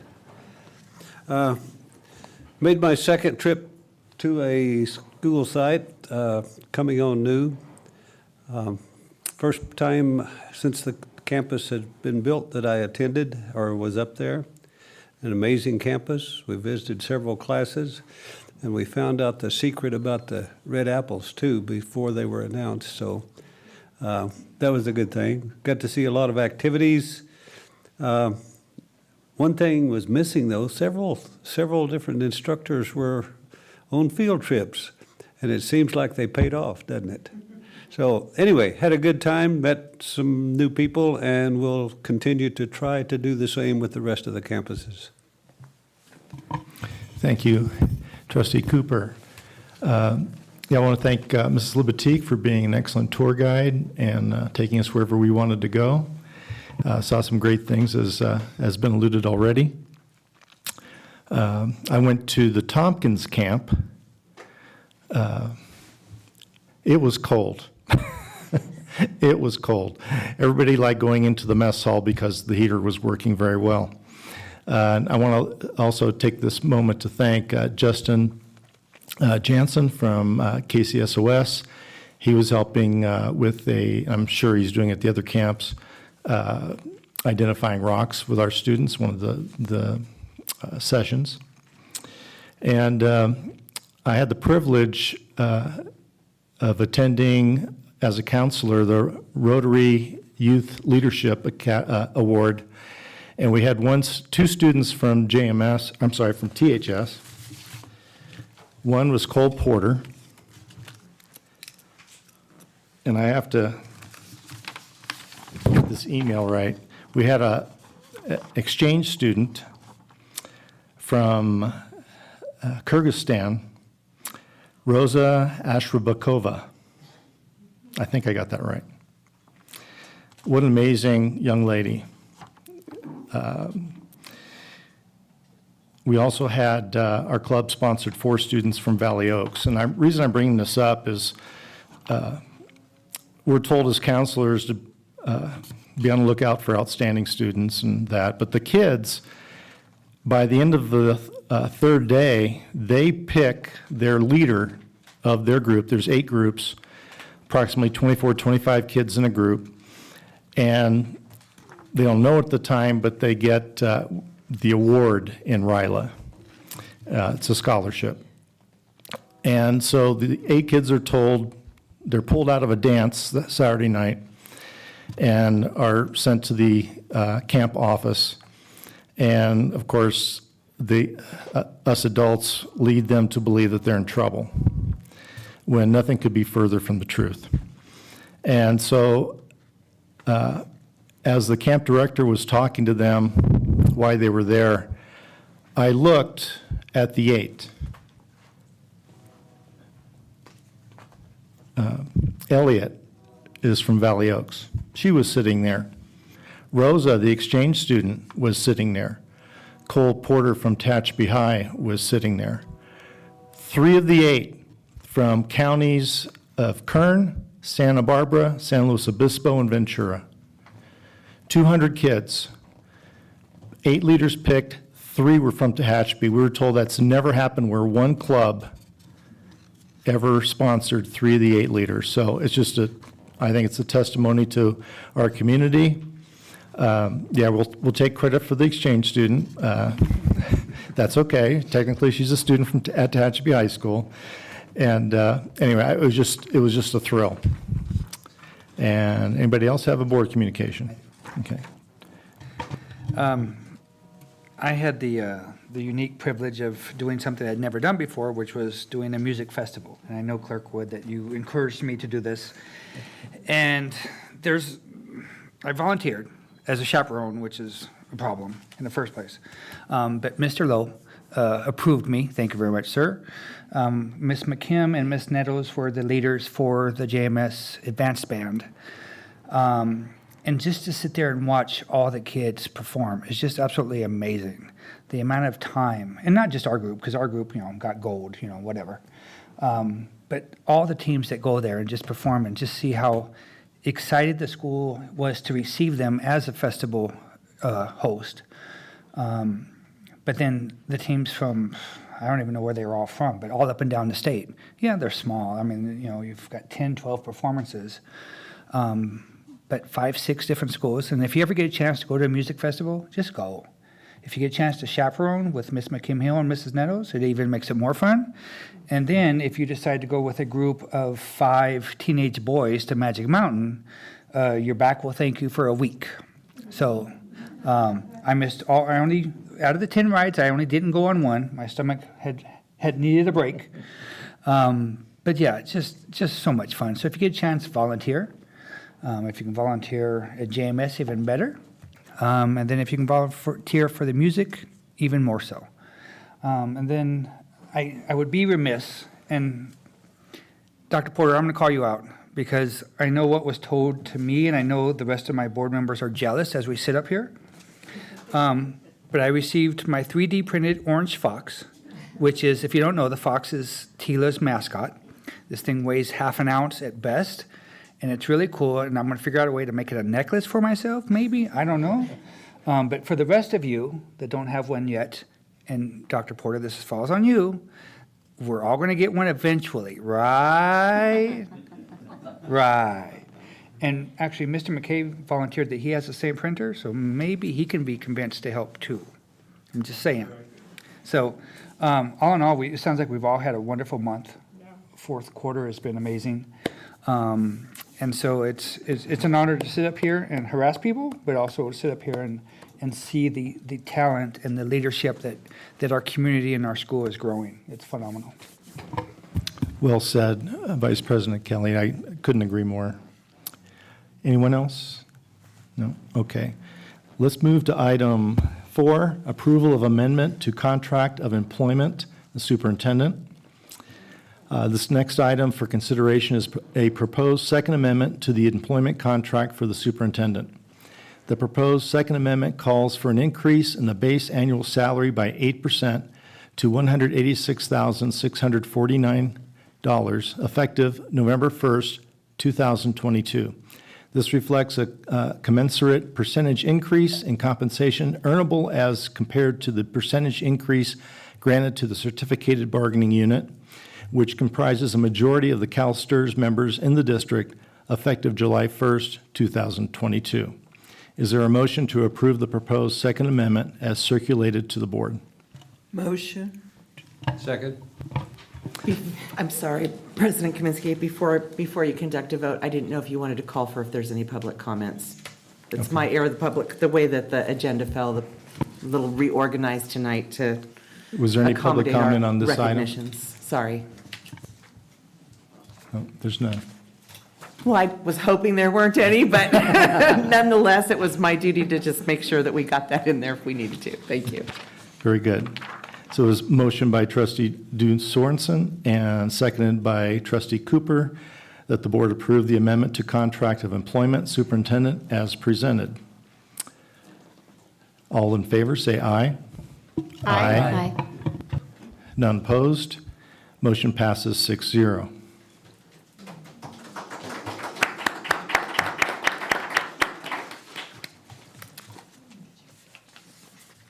Oops. Item 5, public comments.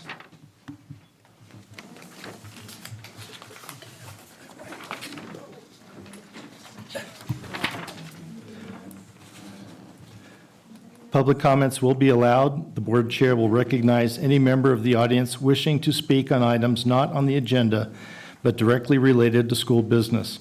Pursuant to Board Bylaw 9323, the board may limit comments to no more than 3 minutes per person. Public comment will also be allowed on each specific action item prior to board action. The president may allot time to those wishing to speak, but no action will be taken on matters presented, and no discussion of non-agenda items will occur. If appropriate, the president or any member of the board may direct that the matter be referred to the superintendent's office for placement on a future agenda. First up, Dana Christensen.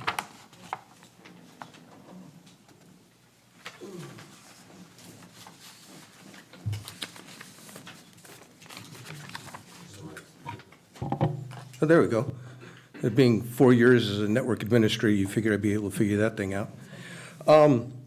My name's Dana Christensen. Thank you for having me. Good evening, board. Good evening, superintendent. You know, you ever have one of those days when you plan on doing something or saying something, and after a little bit, all of a sudden, you kind of feel that wind being a little bit drained out of your sail, and a little bit drained out of your sail, and a little bit drained out of your sail. And then you stop and you look around and you go, what in the name of God am I doing here? Why? That's the way I feel right now.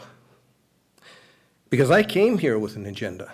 We spoke once before when I came, and we had spoken about the things that were going on, you know, with some of the movies and some of the stuff, you know, some of the training. And it had come to my attention that there are books now that are out there that might garner your attention. Granted, it's, you know, in the library, so that would probably come under a guidance of the librarian. And then I see all of this.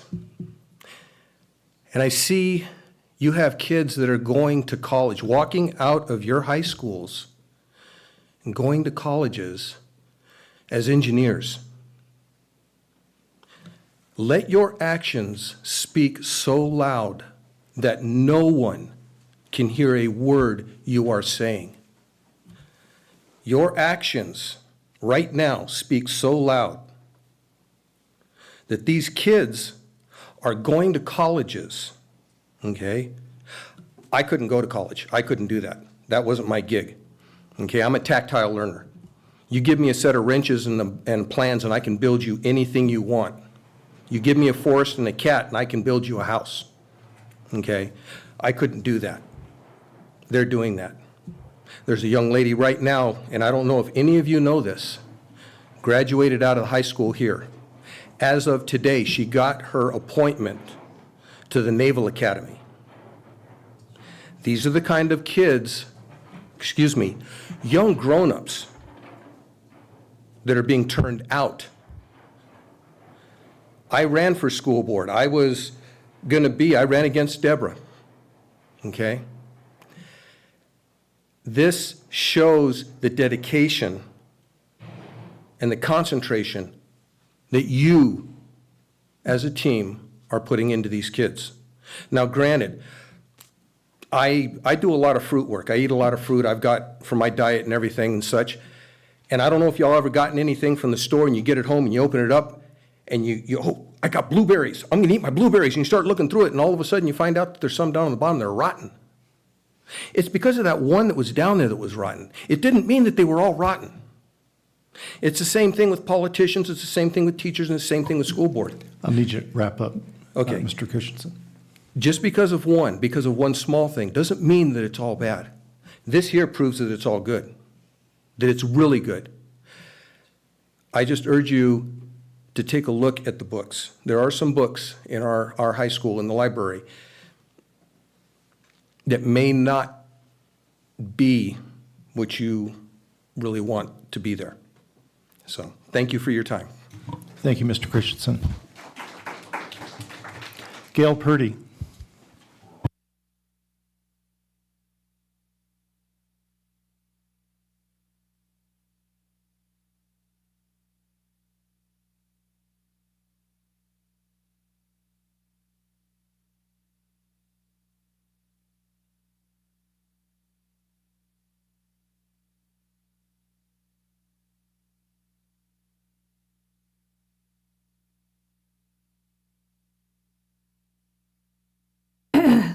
Good evening. I agree with Dana that I have seen so much good and really appreciate it. I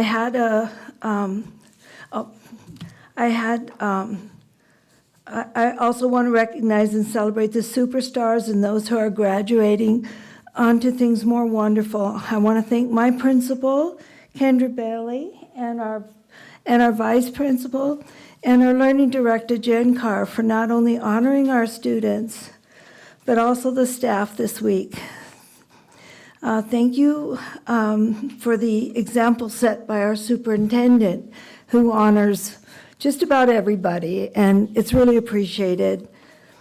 I have nothing but praise for the English language arts texts and curriculum, as I was privileged to join the Citizens Task Force for a review with the THS teachers who piloted the review with their students. Well done. I really appreciate it. It was beautiful. I regret I didn't get the opportunity to review the environmental science textbook before yesterday. Unfortunately, I wasn't as happy with that because it promotes climate change and all the social stuff that goes with it and the carbon taxes that somebody gets rich with. But anyway, last but not least, I have the handouts that the first one will give you a laugh, which I know we all need, and it's fun to have some fun.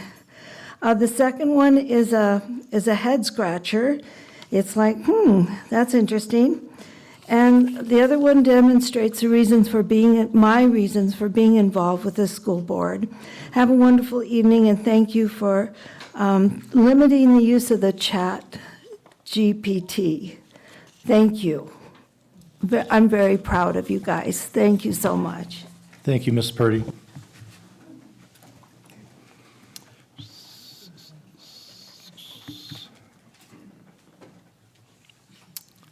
Item 6, consent agenda.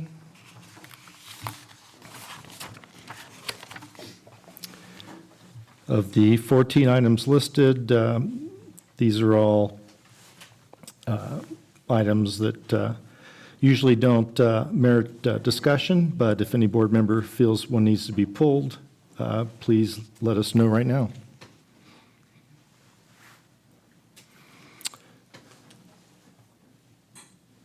Hearing no reaction, I recommend that the board approve the consent agenda as presented. Do I have a motion? Motion. Kelly, a second. It was motioned by trustee Due Sorensen, seconded by Vice President Kelly, that the board approve the consent agenda as presented. All in favor, say aye. Aye. Item passes 6-0. Superintendent, item 7. Thank you, President Kaminsky. First item that we have on there is a board discussion on the development of a board calendar. So I attached, I worked on a draft earlier, prior to 2023, actually worked on it in late 2022, just looking for the right time as we've been building our relationship as a governance team. Seemed like now might be a good time because we're also looking at the governance handbook to share a draft calendar with all of you. This says 22-23, but we could make this template work, obviously going forward in the future. So it's attached to the agenda this evening. I have a printed copy if anybody would prefer to look at it that way.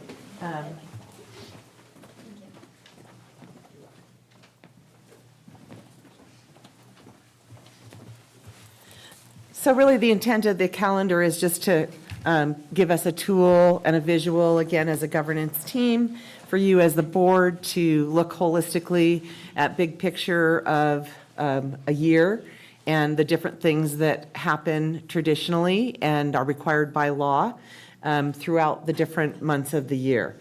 So that is what I have built in there. Of course, there's lots of room for us to customize and make changes based on your recommendations, but I think it'd be very helpful if going forward that we can come to a consensus on a calendar that we place on our website and that we would use together as a governance team just to help keep us all on track. So having said that, I'll place it out there with you for discussion. I'll go ahead and start. First of all, I don't know if the other trustees have looked at the CSBA sample calendar. And Superintendent Larson Everson, the CSBA is July through June, and the superintendent's version is January through December. And it was, I was transferring things over, and I think I like the January to December, mainly because our year as trustees ends really in November. That was my every two- thinking, Mr. Kaminsky, so. And it helped me plan. I changed my mind a couple times on when we should do item number 2, the self-evaluation. So that helps. And I just added a few things from the sample. Some were most of them that I added were mainly dealing with the LCAP and just following the CSBA version. Does any other trustee have any input? Yeah, I do. And I appreciate the layout, and I appreciate the getting to this point, because we've been talking about it for a while, right? That this is something that helps us guide our leadership of the district. Obviously, it gives the superintendent a better idea of how and when we're going to do our work so that she can expand her work and then carry it on to the district for our staff and students and our community as a whole.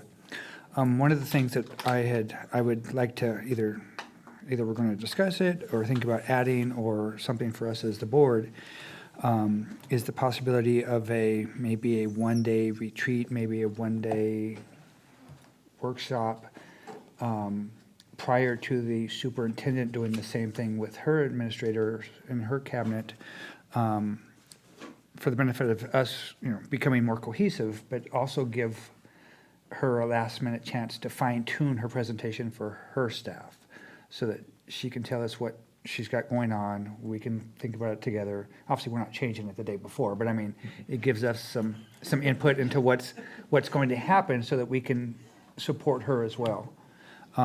So, and for me, I'm thinking somewhere in June or July. I realize that it obviously is the summer, and some of you are delicate and can't show up at any hour of the day, except for Jackie and me. But just so you know, but that's an idea I'd like to throw out there, is something that we can do to be more cohesive and support the superintendent in her work for our community. Thank you, Vice President Kelly. I think that's an excellent idea as well. And let's shoot for, superintendent would know this better than myself, what could be on the agenda that last June meeting. I don't know if we want to make, speaking for myself, I'd like the month of July off. So But I'm asking for a point of clarification here. Are you asking to have the retreat be listed for June? Or this discussion about the calendar? The discussion for the calendar we might be able to do that at their special meeting here in a couple of weeks, but Yes. A retreat-style meeting. To add to our calendar. Yeah, this year, I'd like to see it in June at one of those two scheduled meetings. And Vice President Kelly brings up an excellent point, so that I'm assuming the superintendent's retreat with her administrators is in late July. Yes. Yes, I So there's believe it's the anything we wanna- 26th and 27th of It's- July. Yeah, it's kind of even a month. We don't want to spring anything onto that, because I know how busy that is. But I'd like, the calendar, get that situated by that last June meeting, whether it takes a retreat, a workshop, or what. But I think with 2 meetings in June already, and we have 2 meetings in May, this year at least, see if we can squeeze it in to one of the regular June meetings. Talk about the, I can, excuse me, President Kaminsky, I can see the look on her face of confusion, and it's like looking in a mirror. I don't know really what you're saying. Are we looking to have the retreat in June, or just to have it on the calendar for better discussion amongst the board? Or something totally different? I think maybe what you were saying is if we can work on finalizing the calendar and get that done before we finalize this year, then we have the calendar in place going for next year. You can correct me if I'm wrong. Is that what I was getting from you? yes. Okay, and then to your idea, if you have the collegial support of your governance team members, I think maybe in honoring Mr. Kaminsky's time off for July, that we could plan to do something in August that is outside of a regular board meeting, because the idea of having a retreat would be that we have, time that we're together, that we can really have meaningful discussion and connect on the topics and whatnot. And I don't see that happening in the structure of a meeting when we're trying to conduct business. So would that be acceptable if we pick a non-board meeting Tuesday perhaps in August and try to do a retreat at that time and share what we're kicking off the school year with? Yeah, we can let it percolate. If any of you trustees have a good idea, send it to the superintendent, she'll send it to the rest of us. Some of us will be working. Okay, any other comments on the calendar? I have a comment. Are we giving suggestions for what should be on the calendar in the future? Just so I understand. Yes, I just used the, Yeah. Well, my only thing is I know we were talking about, because labor negotiations are on here. Obviously, we can't change our school calendar because that's already done deal, but we had talked about addressing the school calendar prior to that. Is that something we can look at into for the next year? Does that make sense? yes, but. I don't know. What the superintendent gave us is exactly what CSBA had. Correct. And it just kind of depends on, like this coming year, the whole contract's up. I would just as soon keep that rather fluid. Uh-huh. And- Well, I just remember we couldn't make changes realistically on the school calendar because negotiations were already finalized and done. And so we had talked about possibly looking into the school calendar prior to finalizing any negotiations because of the whole minimum day.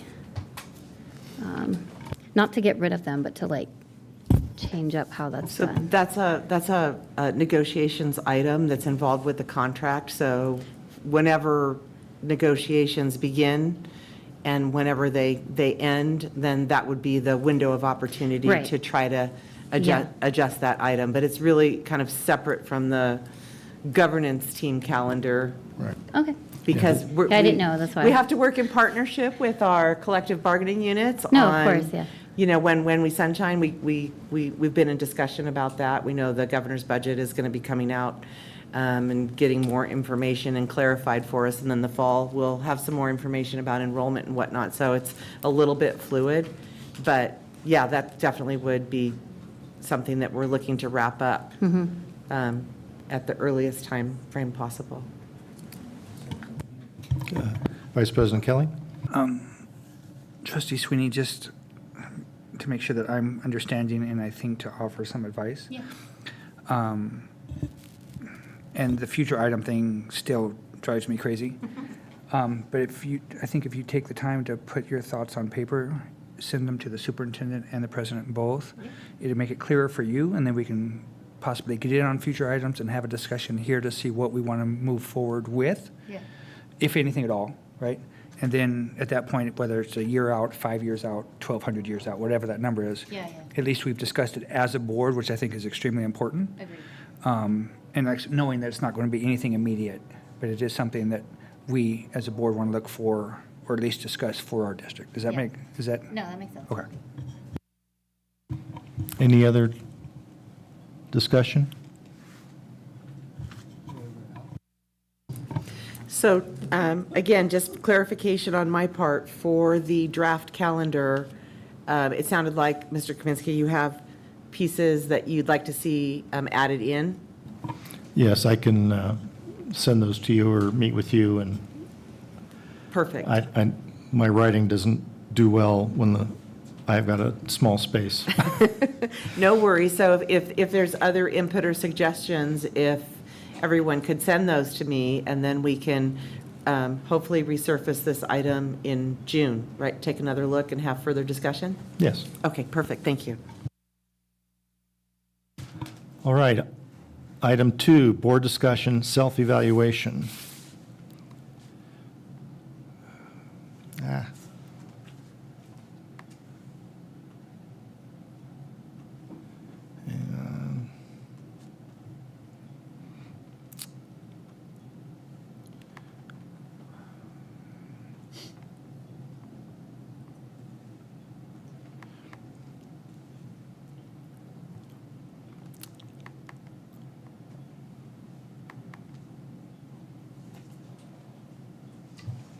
So, board, I'll ask Clerk Wood, since she's been on the board for 20 years, when was the last time the board did a self-evaluation? Not that it was your responsibility, you were the one that's been here. No, he's here. So I'm trying to think. So it's been a while. It's been a while. Okay. I think it's important for us as a board to do a self-evaluation. CSBA provides a survey that the board takes, and cost of the evaluation is $300, and you have all this on your attachment. They would like to have a facilitator come to the district and go over the results with the board in a workshop setting. That cost would be $3,700 plus reasonable travel expenses for 1 day and 2 days. But if we want to do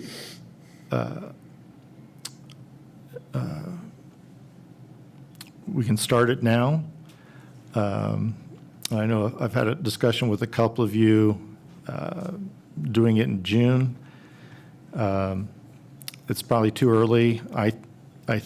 had the idea today, and I jotted it down on the calendar, that we do the self-evaluation in November. Well, that's a full year we've been on the board for 4 of us. And just seems like maybe a unique time compared to the suggestions CSBA made. But I think it's best for us to do it every year, once a year in November. Any comments? Yes. I think I've expressed my interest in doing a board survey and self-evaluation. I think if we can't, I can't hear you, Trace. I think if we can't look at, if we can't look at ourselves and be honest with ourselves, there's no way it's going to go out there, right? There's no way it's going to go back to our community. My only recommendation would be, as December is actually more of a year schedule for all of us, because we take our first board meeting is that December meeting, but then possibly having this survey at our disposal over the winter break, which gives us a whole first semester of new information for us, right? It gives us a relaxing time period to get it done. And then when we come back January, February, we're getting into the meat of what we were more relaxed when we filled out the survey with. That's my only piece on that. My only issue with that is December of 2024. There'll be some folks possibly leaving the board and new board members coming in, and that's why I picked November. I can work with that.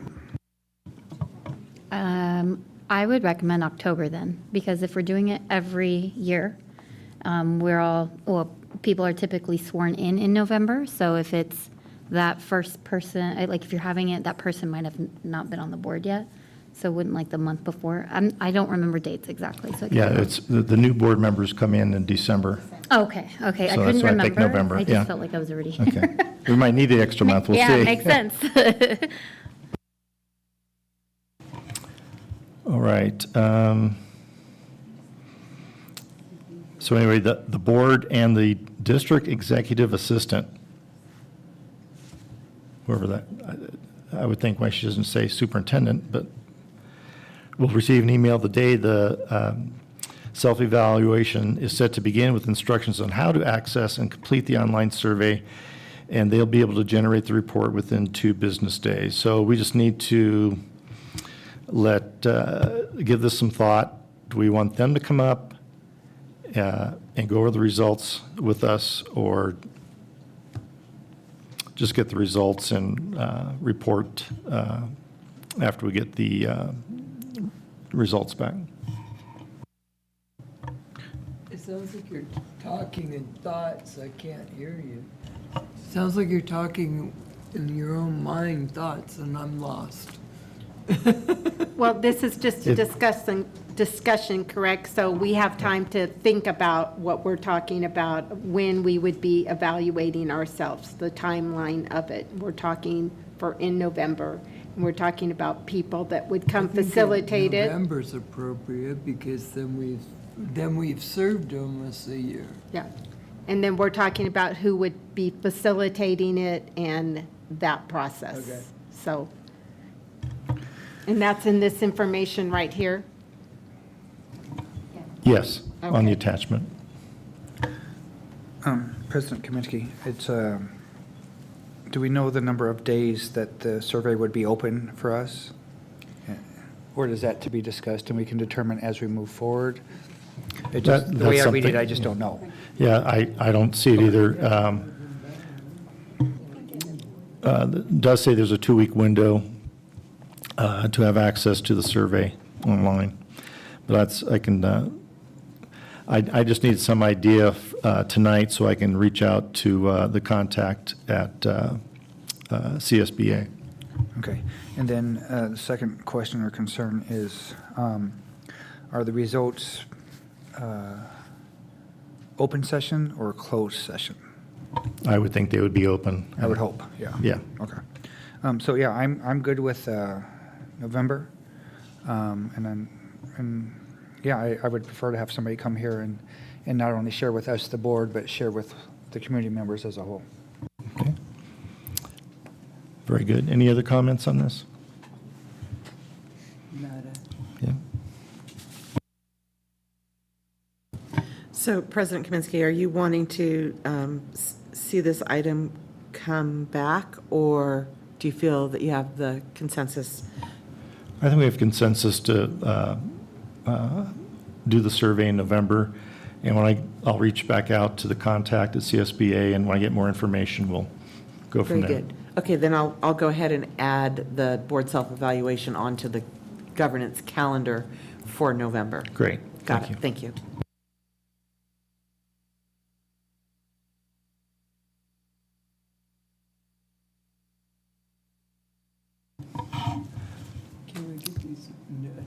Okay, now we're on item 3, approval of side letter of agreement with Tehachapi Unified School District and California School Employees Association, chapter number 466, regarding Article 6, hours of employment, last day of work. Right, thank you, President Kaminsky. The side letter itself revises that classified employees may equitably receive a minimum workday, and the relevant language within the side letter actually states, unit members' last day, workday of June of each school year shall be designated minimum day in accordance with Article 7, Subdivision D. 10-month unit members' last workday shall be the last instructional day of the school year. 11 and 12-month unit members' last workday shall be the Friday after the last instructional day, and if the last instructional day is on a Friday, then the immediately following Monday shall be the last workday. And this is just in follow-up to existing language that we have right now in the contract that reads that the unit members' last workday of June of each school year shall be designated as a minimum day. And so this language was developed working hand in hand in collaboration with CSEA and our legal counsel, and we're very pleased with the outcome. Feel this will support the needs of the district as well as those of membership, and present it to you for your consideration this evening. Does any trustee have a question for the superintendent? Do I have a motion that the board approve the side letter of agreement with the Tehachapi Unified School District and CSEA, chapter number 466, regarding Article 6, hours of employment, last day of work, as presented? Motion. Second. It was motioned by trustee Du Sorensen and seconded by trustee Sweeney that the board approve the side letter of agreement as described. All in favor, say aye. Aye. Aye. Motion passes 6-0. Item 4, approval of board policy 9322. The elusive board policy 9322, which somehow or another managed to escape our eyes last time when we prepared the agenda. So if you recall, most of the revisions that we bring forward to board policy are rooted in a change in legislation, law, and are brought to our attention by CSBA and legal counsel. In this instance, the catalyst for the change came out of the board's conversation during a workshop to lengthen the time that we have to work with putting items on the agenda notification and extending that to 3 weeks. So that's the only revision that was made to this policy, and we brought this as a first read back in March. Thank you. Yeah. Do I have a motion to approve board policy 9322 as presented? Motion. Motion.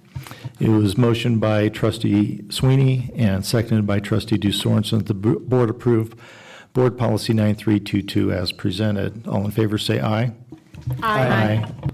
Motion passes 6-0. Approval of governance handbook. All righty, well, I think it looks a little prettier than it did the last time because we've taken all the strike-throughs out. and made all the changes and revisions that have been submitted by the governance team. And it looks like a cleaned-up document at this point. The only really content change over the last iteration, other than the changes in the formatting and the cleanup, are to page 4, the board goals, where based on some communications that President Kaminsky and I had, we landed on the language that you see included there for 3 enumerated board goals. So this is what we have to this point. Of course, I'm at your direction if there are changes or additions that you'd like to complete with the handbook, but I think it's looking pretty good. I'd like to read the board goals just for the public. Yes. Number 1, each year the CASP results for all TUSD students in English language arts and mathematics will each increase in alignment with the goals established in the TUSD Local Control Accountability Plan. Number 2, TUSD will continue to strengthen social emotional learning programs to increase positive feedback in the California Healthy Kids Survey and other SEL assessments. And number 3, TUSD will continue to provide staff development programs to build staff capacity to positively respond to the social emotional learning needs of students. Any comments or questions? I have I don't know what I have, a comment or a question, I don't know. Looking back at the proposed governance calendar, I don't see a time frame for us as a board to review our handbook on a yearly basis. And I forget if we've had that discussion already or if I'm missing something. Excellent point.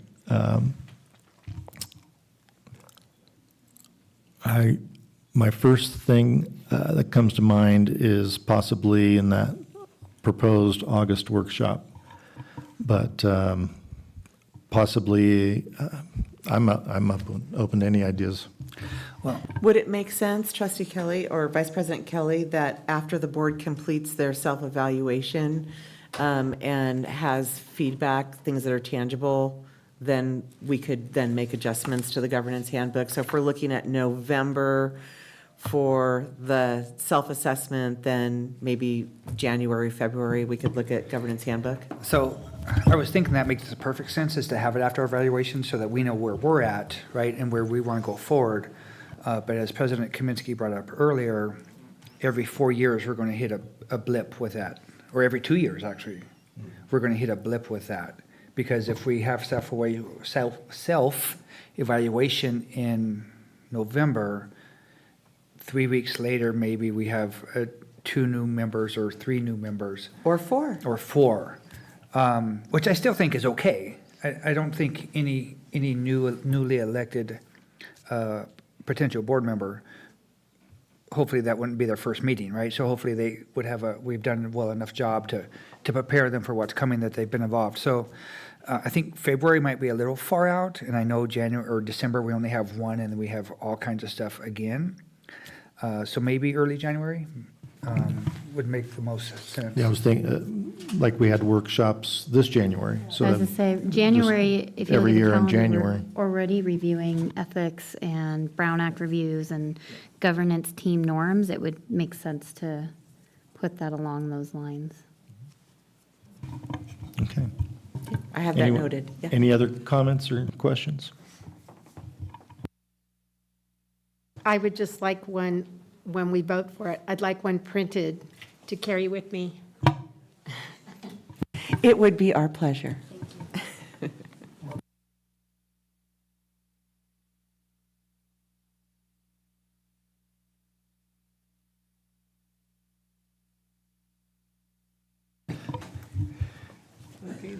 Okay, so I need a motion to recommend the board approve the governance handbook as presented. Kelly, a second. It was motioned by trustee Du Sorensen and seconded by Vice President Kelly that the board approve the governance handbook as presented. All in favor? Aye. Aye. Motion passes 6-0.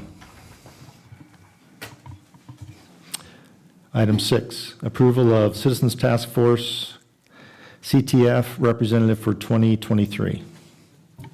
Thank you, President Kaminsky. Once again, we have another CTF member that is willing and ready, able to serve on our Citizens Task Force. And as you're well aware, the intention on our part is to ensure that our Citizens Task Force Committee reflects the diversity of our community, and not just diversity in physical makeup, but also diversity of viewpoints. So we kindly ask that you consider approving this newest member to our Citizens Task Force. Thank you. Any questions or comments from the trustees?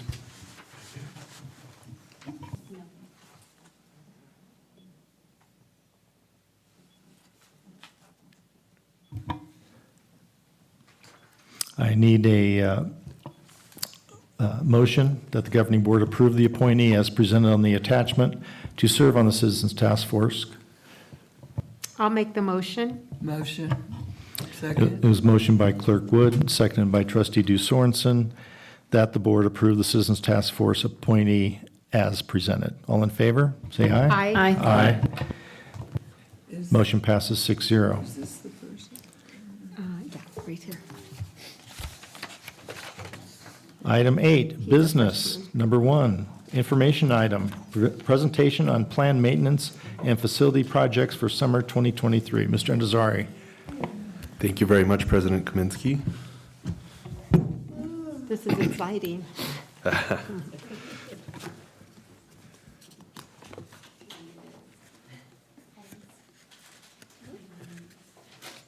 Did I hear that this was exciting? Yes, I have to agree. You become a chief business officer by being an accountant, basically.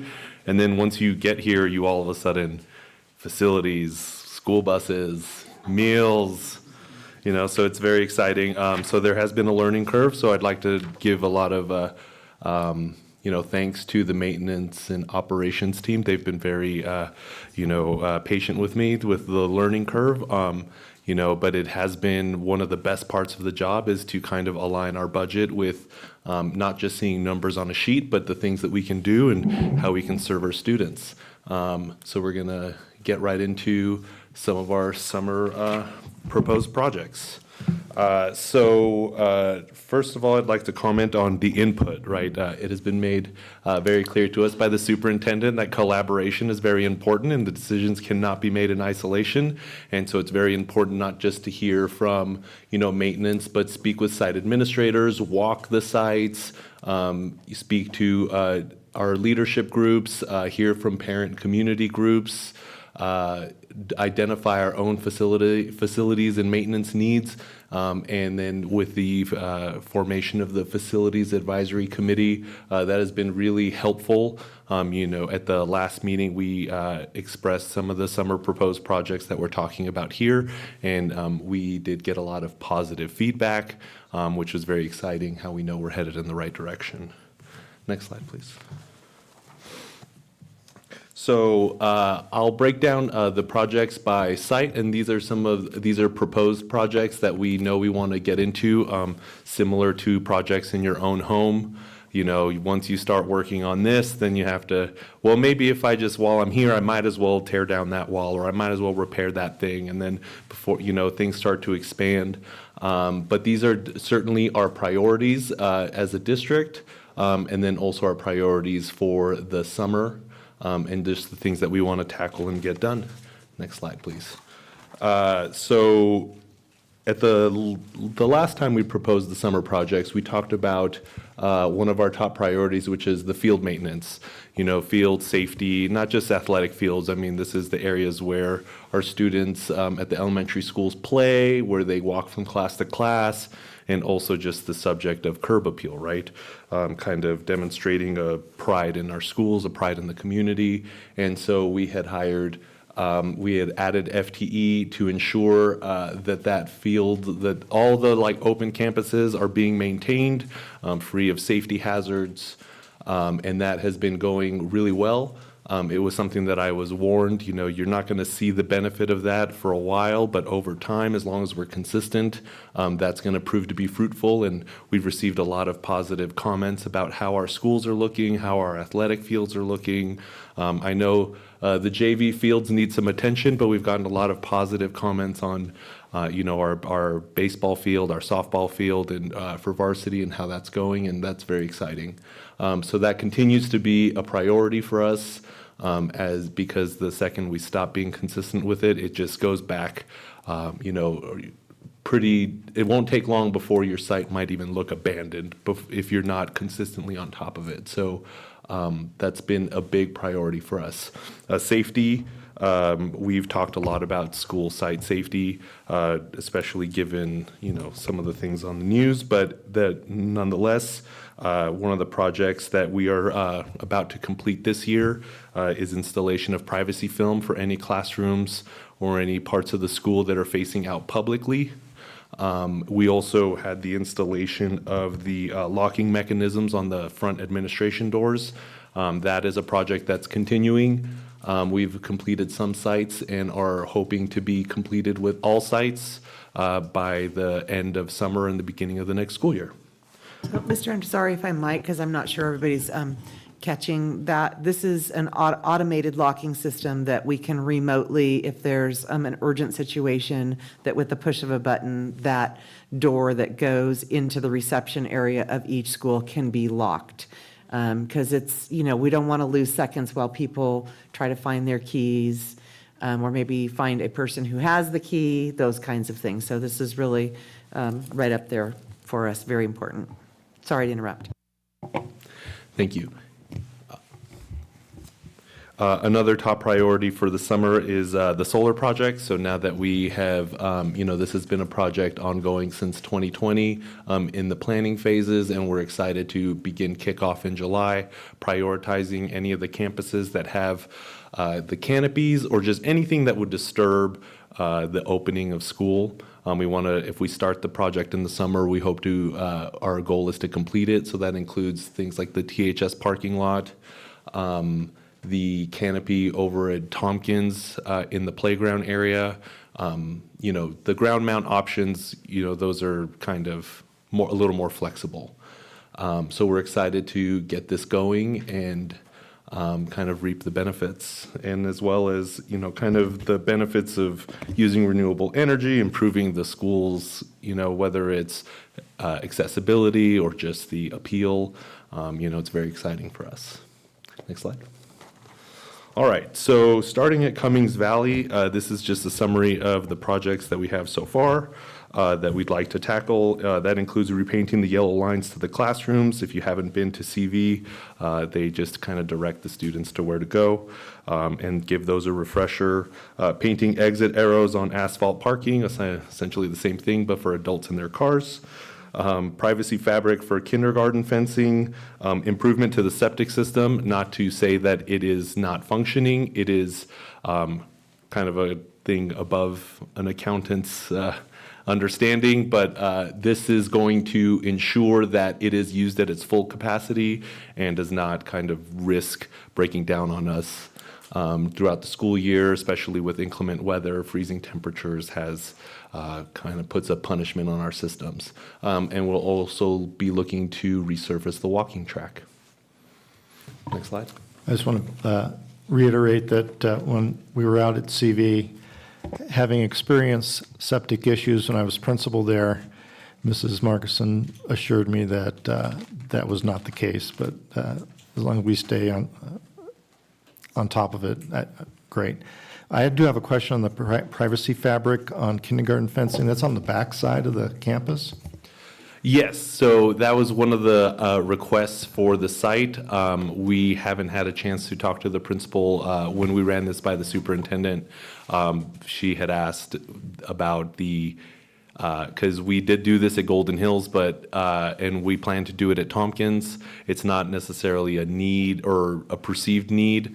The principal hasn't been available to kind of explain why specifically. If it's not in a residential neighborhood, are we concealing our kindergartners from, wildlife or distractions from other students? but it was a priority to the site, which is why it was included on the listing. Okay, I would, to me, that would be like the low priority of all the projects, the lowest. Yes, certainly. Tompkins absolutely first, because they're right there out on Curry. Yes. This is when we had a conversation about equity and equitable, and sometimes just because we're doing something at one site doesn't necessarily mean we need it at another site. But in all fairness to Ms. Markison and her leadership and the input from her team, I did ask Mr. Antisari to follow up to get the gist of really the basis and the why behind her request. But I agree with that perspective of, yeah, we need it at Golden Hills and Tompkins and not so much out there. Thank you. All right. For Tompkins, we are looking to install hand dryers for some of the restrooms to kind of mitigate a challenging situation that happens with paper towels and children in bathrooms. We are also looking to not only install the privacy fabric for the kindergarten play area, but also extend it at the request of the administrator. As you know, not only do we have kind of a tightness of space there, but also with growing to offer TK, that population will also need more space. We're looking to make repairs in the kitchen. As you know, Tompkins is an aged facility, and so to make sure that it is safe, we're doing a complete repair for the kitchen space, as also rules change at the level for like health and safety. We want to make sure that we are in compliance with those. Tompkins is going to be getting an exterior painting, much needed. As well as the roofs for rooms 11 to 22, which is on the southern end of the campus from the main building. We'll be getting a new roof. Next slide, Golden Hills.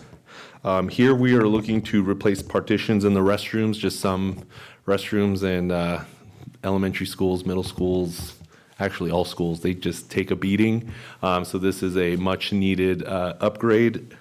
We are also looking to upgrade the HVAC and electrical at the lower wing to support moving from the evaporative coolers to the HVAC system that we've installed. We are also looking to seal and stripe asphalt, paint the exterior trim for Golden Hills. A full-on painting is not necessarily available, but painting the trim makes a significant difference. An example I would point you to is the district office. 2 years ago, it looked in really rough shape, and while we, prioritize our schools, we did give the district office kind of a similar approach, and it makes a world of difference. And we also have some planned carpeting replacements throughout the campus. Next slide. Jacobson Middle School is also experiencing electrical upgrade for HVAC in the 100 and 200 wings. We are also looking for, since this is located at the JMS campus technically, bringing to your attention the Coy Burnett improvements. Excuse me? I was thinking Mr. Lowe. Oh, thank you. Okay. So for the Coy Burnett improvements, we're looking at new fencing, which has been done, painting, which has begun, and concrete repairs to the seating. Again, it's important to kind of repeat that these are repairs. Anything that goes beyond repairing is a much larger scale project that involves involvement of state authorities. So we are repairing the seating in order to still make them safe, make them, demonstrate pride in the community in our schools. That project combined, we're estimating, although the weather has delayed getting the repairs in quotes to see what is going to work, we are estimating that the improvements are going to cost about $250,000 in total, but this will save us a good 5, 7, 8 years, with having that higher level that we're being expected to provide in terms of the aesthetics of our school, which we're happy to respond to.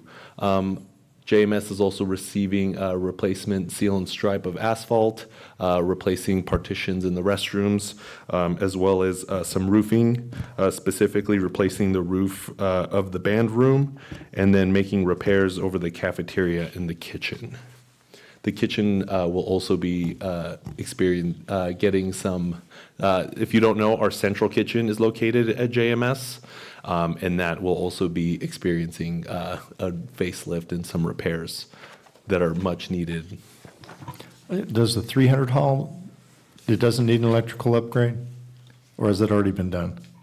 I believe that was what was done last year. Was it 300 and 500? I'd have to look. My familiarity with the buildings is still. It must have already been done because, yeah, again, past experience. Okay, yes.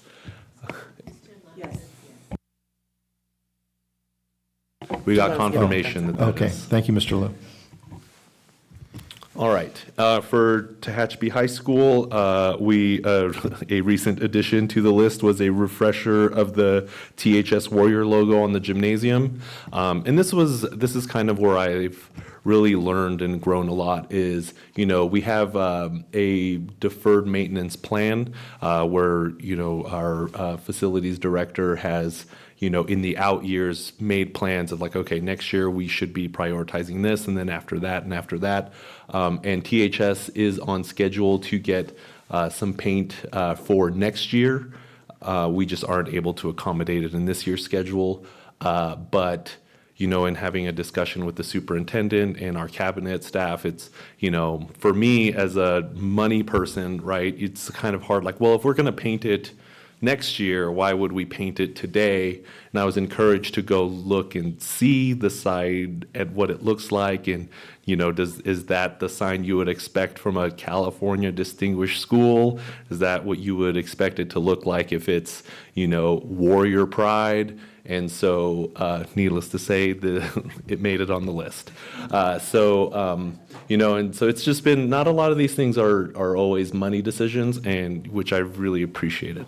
So another, THS is getting a lot of seal and stripe repairs for asphalt, repair and replacement of restrooms in the 900 wing, and the tennis court resurfacing, we have a quote, I believe it's about $125,000. Some board members may not have been here, but the public did raise attention of how some of the courts, not all of them, were not in good shape, but enough that it was time that, we invest that level of resources into, providing that kind of what they deserve, right? Especially with how well they're doing, and the Warriors boosters saying they're running out of, championship patches. And so, it's, I'm glad we were able to provide this for them because they certainly deserve it. Next slide. So I'm really excited to provide an update on the projects for the Tehachapi Education Center, where we have TILA as well as the expanded learning, so where Boys and Girls Club is, and also the summer daycare and expanded learning opportunities are going to be. We're going to have a gymnasium floor replacement. I did not know how expensive gym floors can be. Does anyone want to guess how much it costs to replace the gym floor? Yes, $265,000. But it is much needed. It is the TEC serves a gymnasium, doesn't only serve TILA students, expanded learning students. It also serves the community during the winter. So it's a project that we're excited to take on. We are also looking to install automated bleachers. Part of this is because of the amount of resources that were provided as part of the Expanded Learning Opportunity Grant, meeting with Dr. Bonnie Porter to kind of go over how much we have spent, and she has tried to spend it. And we are nowhere near not worrying about the funds expiring like a lot of other districts, which is why we're happy to take on these large-scale projects that not only benefit the expanded learning opportunities we serve, but also just benefit the community overall with the approval of the state. They are very comfortable with sharing. They want us to use these resources, and everyone at the Facilities Advisory Committee, our representative from Parks and Rec, Mr. Corey Torres, seemed to be very excited that we were making this kind of investment. We also got some excitement from Dr. Bonnie Porter when we brought up the idea of the automated bleachers so that kids could not hide behind them. That seemed to be a good investment. That we're expecting to cost about $40,000 to add the bleachers, and we're also looking to obtain quotes for JMS just to see if that's something that we can accommodate in our budget. Playground installation, so TILA and the expanded learning programs, the kids need a proper space to play. There is a space available for them, but we have contracted or at least obtained a quote and some specs on a playground installation. It is awesome. And you have the picture? Okay. We just got it, like right. We just got it today. We were asking for an update, but yes. Knowing Dr. Porter, she'll be the first one to use that equipment.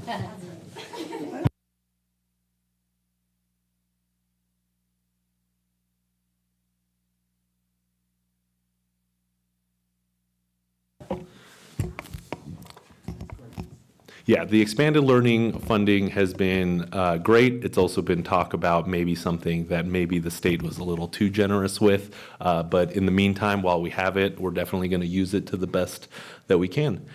So things like that are really exciting and makes me happy to see that we can do.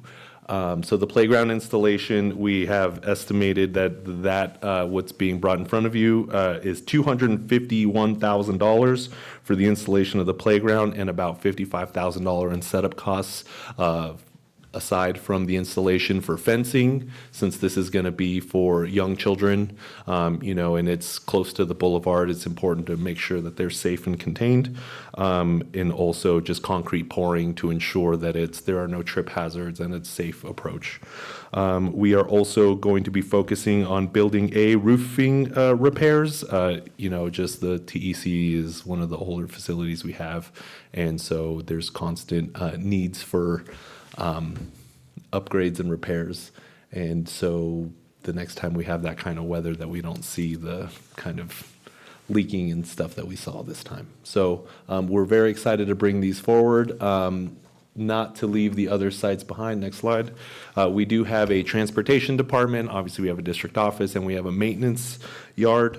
The maintenance yard is in significant need of concrete. If you don't know, their whole lot is dirt. Their driveway is dirt. It's all dirt. And while I'm the first person to tell you that we should focus our resources on our school sites, it has come up frequently about how it's just not a good look. It's next to the high school, and so as long as people don't have an issue with us, dedicating those resources to make sure that our employees can safely drive, to work and get to their parking spot, not slide down the hill onto Valley Boulevard with oncoming traffic. This is something that we've really needed for a long time and happy to do. The transportation department is very excited to have a concrete report around where the fueling station is. Obviously, 20 buses going to park and fuel up every day takes a real beating on that area. So they're very excited not to have that lake around the fueling station. And so we're excited to offer that. Here at the district office, we've kind of this is a former elementary school. Elementary schools don't have access to hot water for obvious reasons that children can hurt themselves, but they're no longer children. So I think our visitors, our staff, our board members definitely deserve some warm water when they wash their hands in the bathrooms.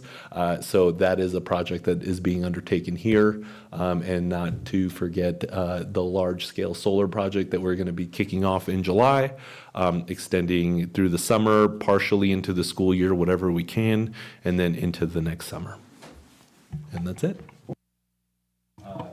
Yes, and then in the fall, just like last year, we'll provide an update with pictures on, the before and after and the progress that has been made and some of the extra stuff we get to do. Thank you, Mr. Intezari. Look forward to all those improvements. Can we come play on the new equipment? Yes, very much. Anyone that wants to can come play on the new equipment. Any questions or comments before we go to the next item? I do. Thank you, Mr. Intezari, for that. Appreciate that, very detailed. Percentage of in-house versus out-house, not out-house, that doesn't sound right, does it? That we farm out or contract out? Yes, and however you want to define it. It doesn't matter to me about the dollars or percentages of what we're doing versus what we're paying to have someone do. So I couldn't necessarily provide like what percentage. I can tell you that they are very busy during the year, and we do as much as in-house as possible. Most of our employees are kind of general maintenance, so certain things do need to be contracted out, but because of the high cost of prevailing wage, kind of competition during the summer with other school districts vying for the same work, but things when you look at roofing repair, that would be as much as our staff as possible. When you're talking about any concrete work, when you're talking about the installation of a playground, just something that, because what we try not to do is take the focus off the fact that everyone, all of those positions are here to maintain our schools. So whatever we can do to kind of make that balance, so like the restroom repairs, a lot of that would be done in-house, things like that. Okay, so Just kind of depends on the complexity Yeah. of the project. So the smaller stuff, as typical, we'll handle with our own department, and then the stuff that, however bigger is defined, we'll bring people in. Yes. Okay, thanks. Any other comments or questions? All right, let's move on to number 2, approval of the Facilities Advisory Committee bylaws update. Mr. Intezari. Thank you very much, President Kaminsky. The district proposes to update its bylaws for the Facilities Advisory Committee to include the length of membership for term for non-officer members. The initial bylaws were silent on the issue, and this will provide an opportunity for the members to understand their term length. We are proposing that the updated language will be added to Article 4, Item B, and read as follows, just adding Section H, committee term of 2 years. And we seek your approval to make this change. Any questions or comments? Do I have a motion to, that the board approve the Facilities Advisory Committee bylaws update as presented? Motion. Or second.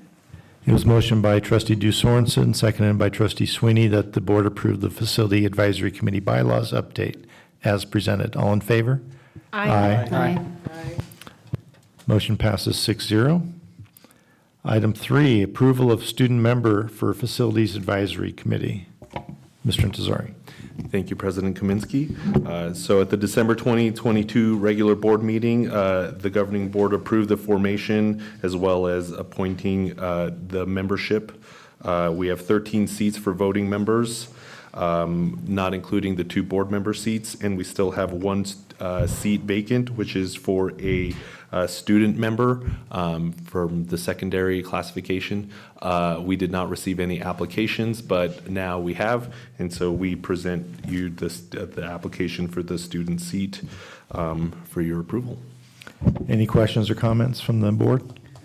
Yeah, I have a comment. This particular student has actually, if I remember correctly, because it's been a while, has been to both meetings. I know at a previous board meeting, we had discussed that was an option to have a student come by and check it out and see what's going on. And they have been an active participant at both of those meetings.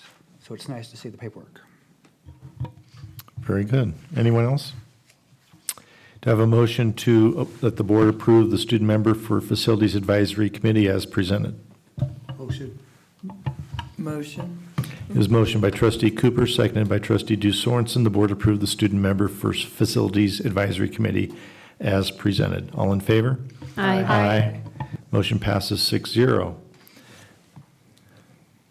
Item 4, approval of the agreement between Kern County Superintendent of Schools and Tehachapi Unified School District for grant partners and non-grant partners for participation in the Strong Workforce Program for Career Technical Education. Mr. Intezari. Thank you again, President Kaminsky. So the Kern County Superintendent of Schools has established the Kern County Rural CTE Consortium. This is part of the Strong Workforce Program at the state level, which is aimed to strengthen the state's workforce, and they provide career education and training programs for school districts.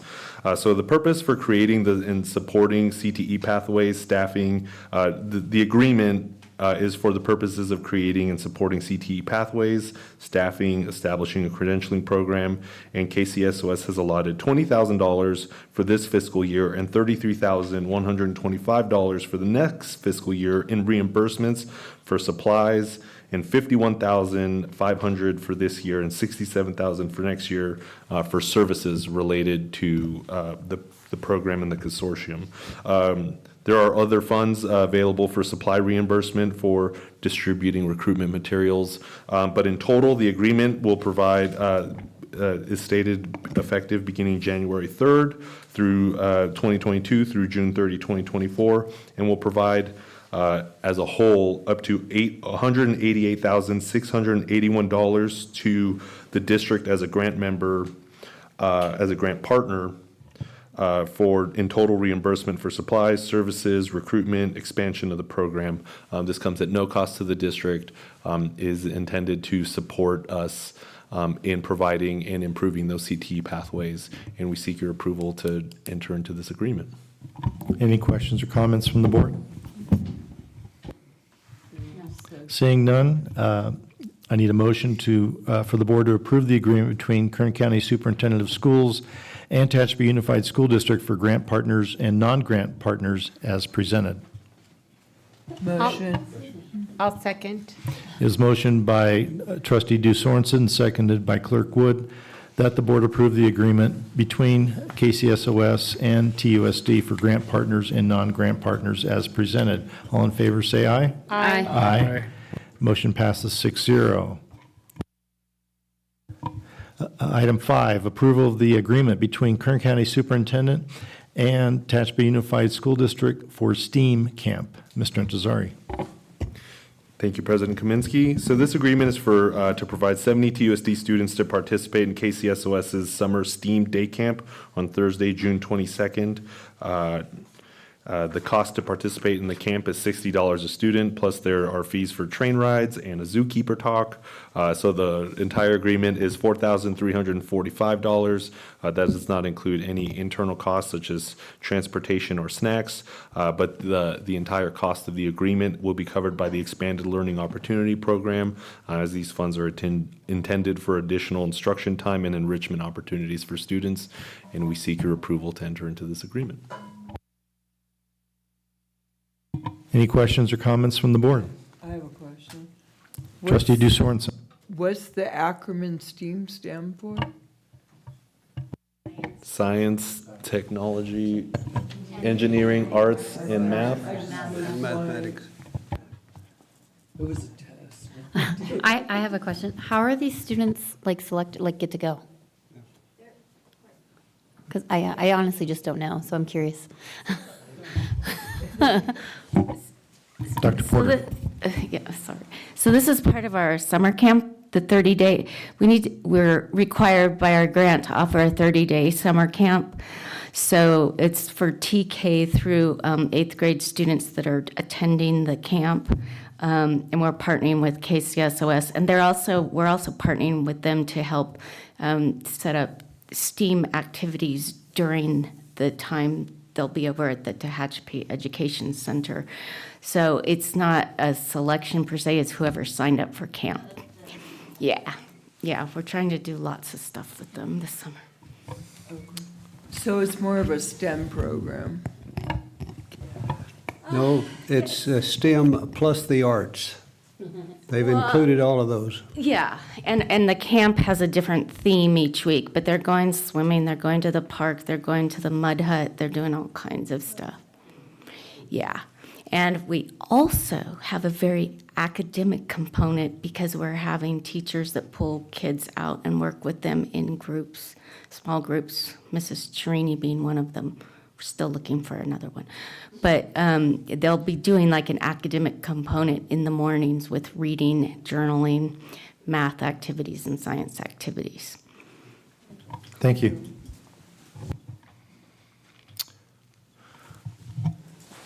I need a motion for the board to approve the agreement between Kern County Superintendent and Tehachapi Unified School District for STEAM Camp as presented. Motion. I'll second. This motion by trustee Due Sorensen, seconded by trustee Sweeney, that the board approve the agreement between KC Superintendent and TUSD for STEAM Camp as presented. All in favor, say aye. Aye. Motion passes 6-0. Item 6, approval of the agreement between Parchment Records Digitization and Tehachapi Unified School District. Mr. Intezari. Thank you, President Kaminsky. Parchment Digital is a company that specializes in digital credential management for academic institutions, and they offer a platform that allows schools to digitize and securely manage student academic records such as transcripts. That's specifically what this is about. So this quote is for a project for digitization of records in order to scan and index Tehachapi High School student academic records for inactive and graduated files. Tehachapi High School currently uses this platform for streamlining the process of issuing and sending transcripts electronically currently, and this would just bring all of the records that we have onto the platform. Even long before they implemented Parchment. So the cost of the services is quoted on what was provided for $25,625. That includes a project management fee of $5,000 and estimates 75 cents per student, estimating 1 to 3 pages for 27,500 estimated students, adding $20,625. The quote that was provided is an estimate, and it just depends on what is actually performed. And it also doesn't include certain costs such as destroying records, shipping, things like that. So although the quote is for $25,625, the district is requesting authority to spend up to $30,000 for the digitization project, allocate, and the funds because this is something we are required to do, will be funded by the allocation to the Tehachapi High School site budget, but it'll be increased by the amount for the project as to not, burden them with this need, since it is something that is important in order to be in compliant with records, in order to save time for employees not having to dig through, old records over and over. It's just a project that they're very excited about, and we seek your approval to enter into this project. Any questions or comments? I have a question. Are there any privacy issues, these being shipped to a company? I'm not sure where they are, but the fact that the records are leaving secure. Parchment is something that we already use for our transcripts and data management. Perhaps, I don't know if you have anything to say about their record. Not in specific, but typically we do research all of the software that we use for this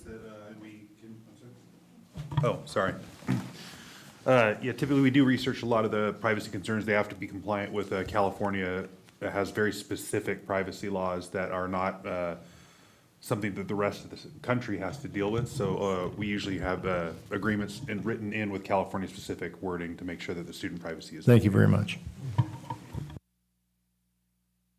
Any other questions or comments? All right, let me go back to my agenda. Do I have a motion the board approve the agreement between Parchment Records Digitization and Tehachapi Unified School District as presented? Motion. Kelly, a second. It was motioned by trustee Due Sorensen, seconded by Vice President Kelly, that the board approve the agreement between Parchment and TUSD as presented. All in favor, say aye. Aye. Motion passes 6-0. Item 7, award of contract for milk and related dairy products to Producers Dairy for the 2023-2024 fiscal year. Mr. Intezari. Thank you, President Kaminsky. So a request for proposals for school dairy products was posted on March 30th of this year and closed April 20th, which resulted in bids from 2 vendors, Crystal Creamery and Product Producers Dairy. The evaluation process involves reviewing their vendors' nutritional analysis to make sure they're in compliance with National School Lunch protocols, assessing the quality and variety of products offered, as well as their ability to prove that they're certified to do business with us and meet our needs in terms of delivery and service requirements. The district does recommend awarding the contract to Producers Dairy for best meeting the criteria in terms of price and availability to meet our needs. And we recommend awarding the contract to Producers Dairy. Any questions or comments from the board? Get a fresh calf.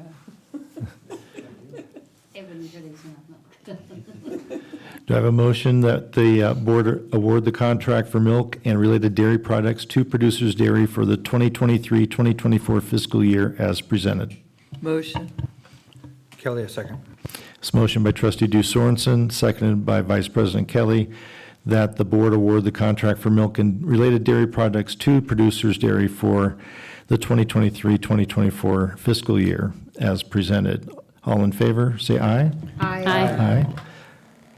Motion passes 6-0. Item 8, approval of declaring certain district property as surplus or obsolete, daycare, district office, and Tompkins Elementary. Thank you, President Kaminsky. Yes, the after-school daycare program, the Business Services Department in Tompkins would like to declare damaged and broken items surplus in order to properly dispose of them, including a broken refrigerator, a broken typewriter, and an obsolete piano. And we seek your approval to declare them Any surplus. questions or comments? No.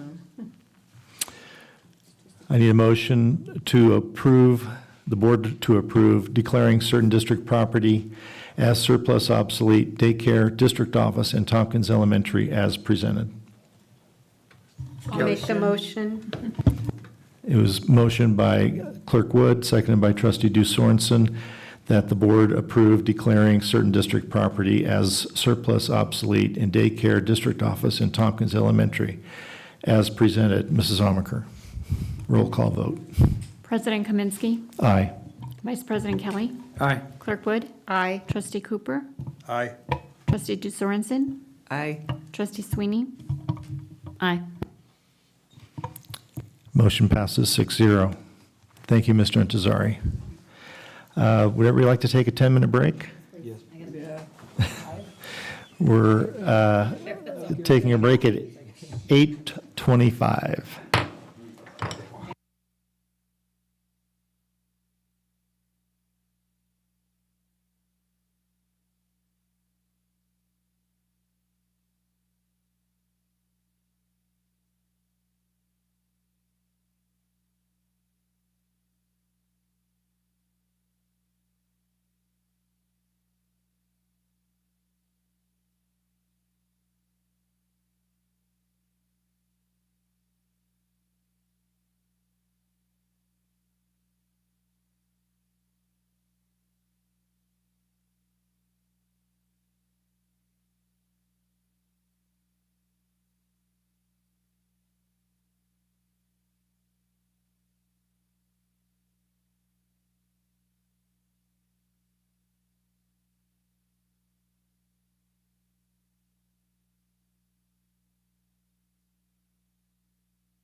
your protein, there you go. Okay, we're resuming the board meeting at 8:36. Mrs. Paxton. Yay. We're so excited, too. Item one, Okay. information item, presentation on TUSD Differentiated Assistance, DA, plan. Okay, so in February, I presented a presentation to you regarding the California School Dashboard. And within that presentation, we referenced differentiated assistance. So this plan, the presentation today is going to go more deeply into what differentiated assistance looks like for TUSD. So California has developed a 3-tiered system of support to assist local school boards and districts and schools to meet the needs of all students that they support. Support is provided when any student group meets criteria in 2 or more local control funding formula priority areas, and I'll get more into that. But level 1 of support is basically, if you're familiar with the multi-tiered systems of support, it's what everybody receives. So all districts, regardless of performance, receive level 1 support. Level 2 is called differentiated assistance, and it's a collaborative support between LEAs and the Office of the County Superintendents to address identified needs and performance disparities between student groups, and that's what level TUSD is in currently. Level 3 is intensive intervention, and intensive interventions for LEAs with persistent performance of concern and lack of progress over a time span of 4 years. TUSD has been identified as level 2 and at the conclusion of the 21-22 school year. And we have currently 5 groups identified for differentiated assistance. Those groups include English language learners, foster youth, African American, students with disabilities, and homeless youth. And so this is a chart showing you the areas in which our student groups qualified. So one thing I wanted to point out, because this was triggered in 21-22, if you recall back to that first half of the 21-22 school year, we still had very stringent protocols in place due to COVID-19, which included mandatory quarantines, which significantly impacted our attendance rates. And so attendance really was a trigger for a lot of these areas.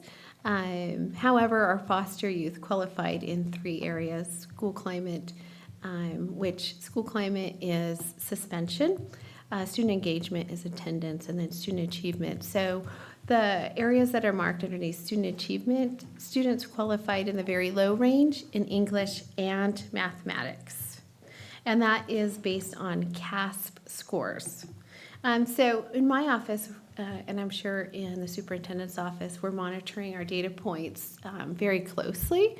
And in fact, right now, just as at the beginning of the board meeting when we talked about student attendance, we wouldn't even be in this range based on our attendance scores this year. So that is something very positive. And although we can say that we're making academic gains, the gains are measured by CASP tests, and we won't have those results till next year. So we are still waiting. And then also, one thing to note is on school climate for suspensions, both of those groups are extremely small. So every suspension within that group is a significant impact to that data point. So we are, we have lots of programs in place in order to address student behavior. We've implemented Capturing Kids' Hearts. That's more of a preventive measure to strengthen relationships with students and staff so that we encourage positive behavior. And then we also have robust PBIS programs at the school sites. And then we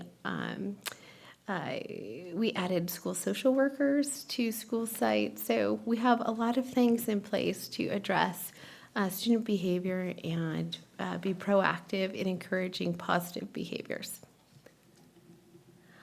Okay, so through differentiated assistance, TUSD created a differentiated assistance action plan.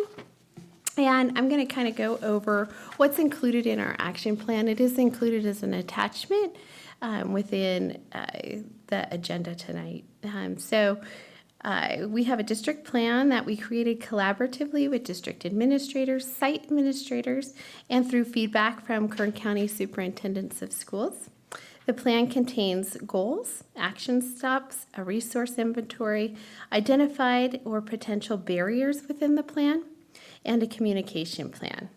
After the differentiated assistance plan was created and shared with site administrators then replicated that process to create a differentiated assistance plan at their own site to address their individualized needs. And so within our plan, there are 4 goals. The first goal talks about increasing achievement in mathematics by 10% as measured by CASP. And then the second goal discusses increasing academic achievement in the area of language arts by 10% as measured by CASP. The third goal discusses increasing student attendance rate to at least 90% for the identified groups. And the final goal is to decrease suspension for African American and foster youth to 5.1% or less.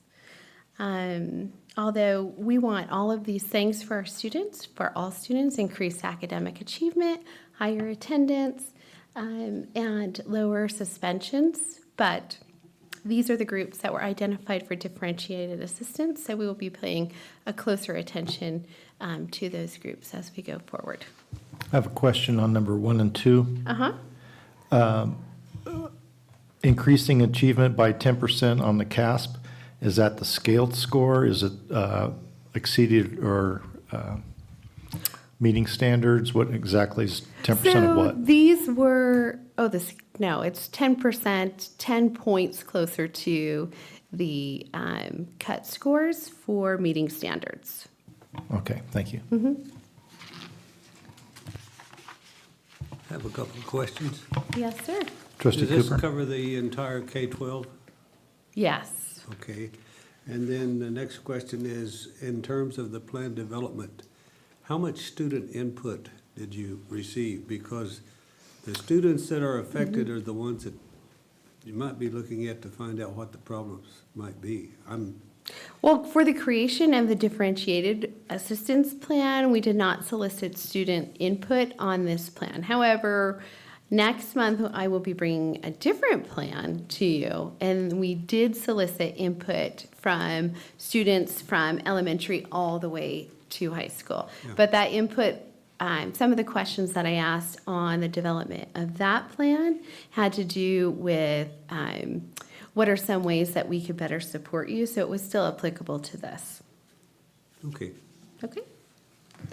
Okay, so the next area in our plan was a monitoring element. So part of our monitoring plan was to identify the students who are in each of those identified groups.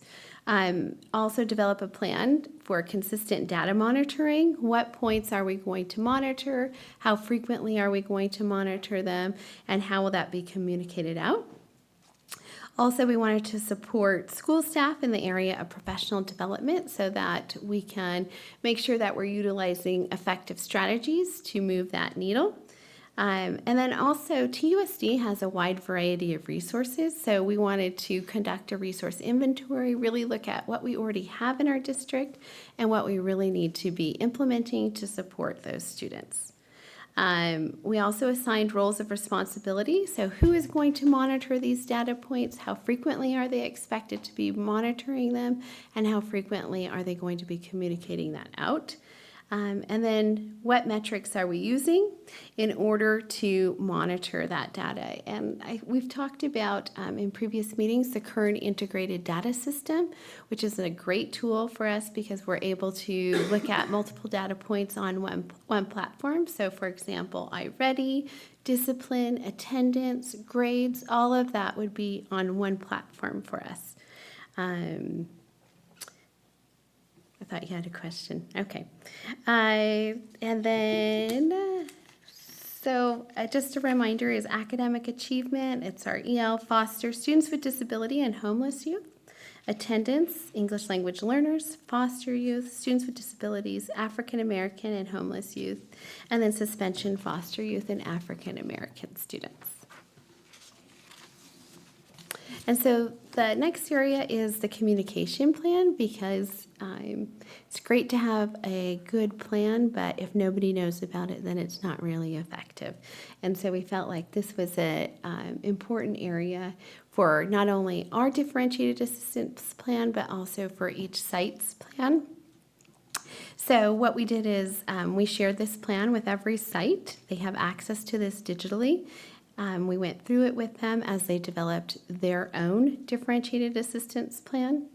And then they also made a determination when the schools would be sharing their differentiated assistance plan with their school site.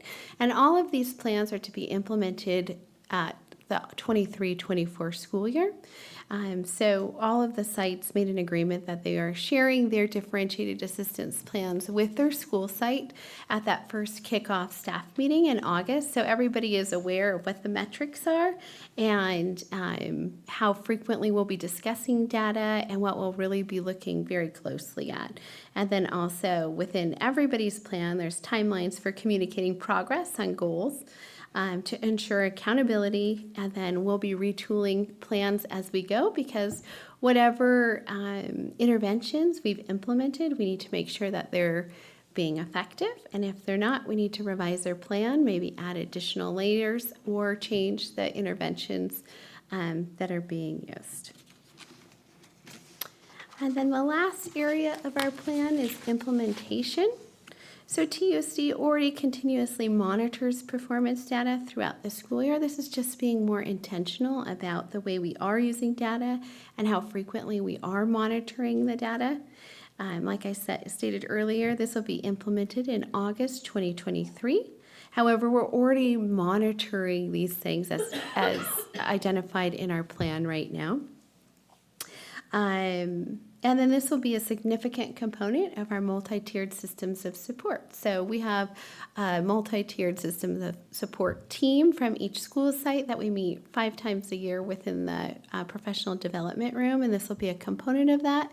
In addition, the site MTSS team will be meeting monthly. And then Jennifer Butler, our coordinator of improvement, and myself, we will be visiting every school site every 6 weeks to review the plans and the progress to make sure we're headed in the right direction. And so in a nutshell, that is our differentiated assistance plan. Any questions or comments?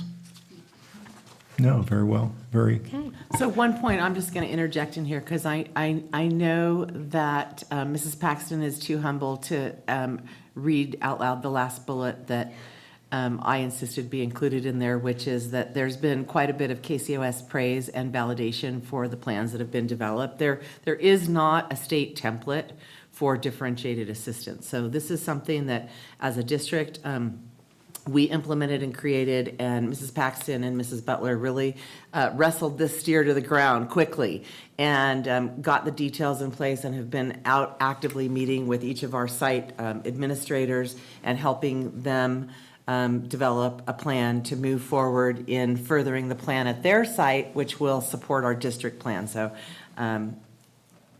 again, in the words of Mr. Persons, who's our management analyst, he said, "You guys are way ahead of the game." And we like hearing that from the county office. And in fact, Mrs. Paxton and I are meeting with Mrs. Richter and Mrs. Gilbert next week so that we get to share our plans and get additional layer of input from them at that point. Thank you for the update. Tell Mr. Person I said hi. And Dr. Richter and Dr. Gilbert. I will say we did notice, Mr. Lowe and I, that there was one point when we were down at the Teacher of the Year recognition and we looked up on the stage and it was just all TUSD people. And they keep stealing from us. I just also want to say Yes, that. they're still at it. Yes, yes. Okay. Item 2, information item, secondary extended field learning experiences. Mrs. Paxton. Okay. Okay, per board policy, all field trips which extend 100 miles or more beyond the boundaries of the school district must be approved by the superintendent. The written approval of parent or guardian is required for all field trips. And we have the following upcoming extended field trips and learning experiences listed for the board's information, which have already been approved by the superintendent. So we have Tehachapi High School, their graphic design class, planning to go to Sarah Coso's commencement ceremony in Ridgecrest on May 12th, 2023. Also, Tehachapi High School's varsity softball team is going to Dodger Stadium in Los Angeles on May 30th. And then the Jacobson Middle School has their annual 8th grade promotion trip to Magic Mountain in Santa Clarita on June 5th. Any questions or comments from the board? Well, they're not How many coming back how many till kids are midnight. in the graphic design class? Just curious. Do you know? Well, I don't know. There's multiple sections of graphic design, so it's a pretty big group. Okay. I would guess 90? What do you think? In terms of the class, there's, 180 students, but 24 are getting their certificates. Oh, okay. That's what they're going, their It graduation was a for. dual enrollment type thing? Mhm. Gotcha, okay, thank you. Yes. All right, item 3, first read, 2023-2024 single plan for student achievement. Mrs. Paxton. Each school district or each school site that participates in one or more federal and/or state categorical programs funded through the state's consolidated application process pursuant to Ed Code 64,000 shall establish a school site council in accordance with Education Code 65,000 and 65001. The school site council shall develop, approve, and annually review and update a school plan for student achievement, also known as the SIPSA, which consolidates the plans required for those categorical programs into a single plan, unless otherwise prohibited by law. All school sites have completed their SIPSAs using a uniform template supported by document tracking services. These SIPSAs will be approved by the respective school site councils pursuant to Board Policy 420. The 23-24 single plans for student achievement are the model to focus school improvement efforts on student achievement and facilitate the effective use of available resources. The plans provide clear directions and identify cohesive strategies aligned with school and district goals. Also, I just wanted to note that the school sites did incorporate their differentiated assistance plans within their SIPSAs, so it's noted in 2 different places, and that they have established a cohesive goal with their school site council to make gains within their differentiated assistance plan. Any questions or comments from the board? I just want to commend Mrs. Paxton. I went through them all. Nothing to do on a Sunday afternoon, and I sent her a ton of questions, and I know she hated me as soon as she opened the email. But she replied back today, and I just want to thank you for your thoroughness. No problem. Well done. Thank you. All right.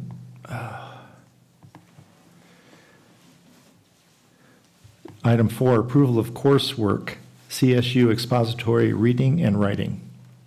Mrs. Paxton. The English department at Tehachapi High School wishes to offer a new class, CSU Expository Reading and Writing, which is, we will call it ERWC 11. We currently offer an ERWC 12 class. This course engages students in the discovery of who they are as people, the realization of ways in which they can participate in society, and their development as critical consumers and effective communicators within society. This is a year-long course for students in 11th grade and is an A through G approved course. This course complements the current 12th grade ERWC course. ERWC courses help to better prepare students for college-level work upon their graduation from high school. And I just want to note, students that complete ERWC courses then do not have to take remedial courses when they enter a four-year university. So that is one of the motivations why we want to provide this to our students. Questions or comments? Is there a prerequisite, certain grade in a previous course? Well, actually, this school year, we've been training all of our teachers at Tehachapi High School, the English department in ERWC, although you cannot offer an ERWC course for 9 and 10. They can be trained on ERWC strategies so that they're better prepared to be successful in ERWC 11 and 12. Great, thank you. Is there a motion for the board to approve the coursework CSU expository reading and writing as presented? Motion. Kelly, a second. It was motioned by trustee Du Sorensen and seconded by Vice President Kelly that the board approve the coursework as presented. All in favor say aye. Aye. Motion passes 6-0. Item 5, approval of ceramics 1 and 2 textbook for 30-day public review. Mrs. Paxton. The teaching staff of Tehachapi High School has reviewed and recommended the following textbook for adoption: Experience Clay, 3rd edition by author Maureen Mackey.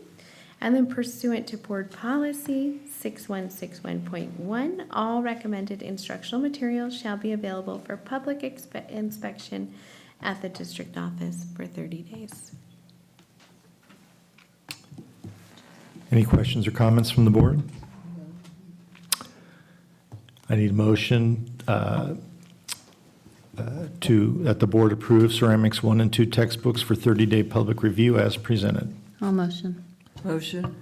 It was motioned by trustee Sweeney, seconded by trustee Du Sorensen, that the board approve ceramics 1 and 2 textbooks for 30-day public review. All in favor say aye. Aye. Motion passes 6-0. Thank you. Thank you, Mrs. Paxton. Dr. Romero.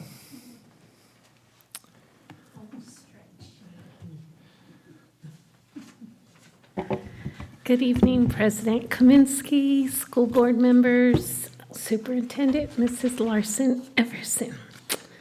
So, do you want me to read the 1st I'll read. item? Okay. Number 1, first read, revised job description for library technician. So this school year, the board approved a revised classified salary schedule. The revision included the combining of library clerks and library technicians to be on the same pay classification, which essentially is the same tier within the classification. This revised draft occurred after the collaboration with CSEA and library staff, both sharing that the two positions really performed the same duties. Once the salary schedule was approved by the board, the collaboration continued to create an up-to-date job description that would encompass both positions under one revised job description. Task and wording have been updated to reflect current needs. Also, an additional 5 days have been added to the position's work calendar to support the beginning and the end of the year needs for distribution and collection of textbooks. Just to share, the original job description that we revised for both of them occurred over 20 years ago, probably closer to 30. So there were a lot of outdated terminology on there that are no longer being used. Like Dewey Decimal System, things like that. Yeah, card catalog, the Dewey Decimal System still works. So it's just brought to the board as a first draft. Any questions? Okay. Let me get back to my, number 2, approval of resolution number 01 May 23 governing board of the Tehachapi Unified School District for the reduction of classified services. Okay.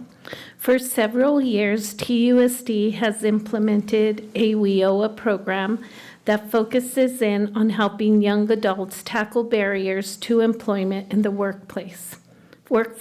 TUSD was notified recently that the district program will not be funded for this upcoming school year.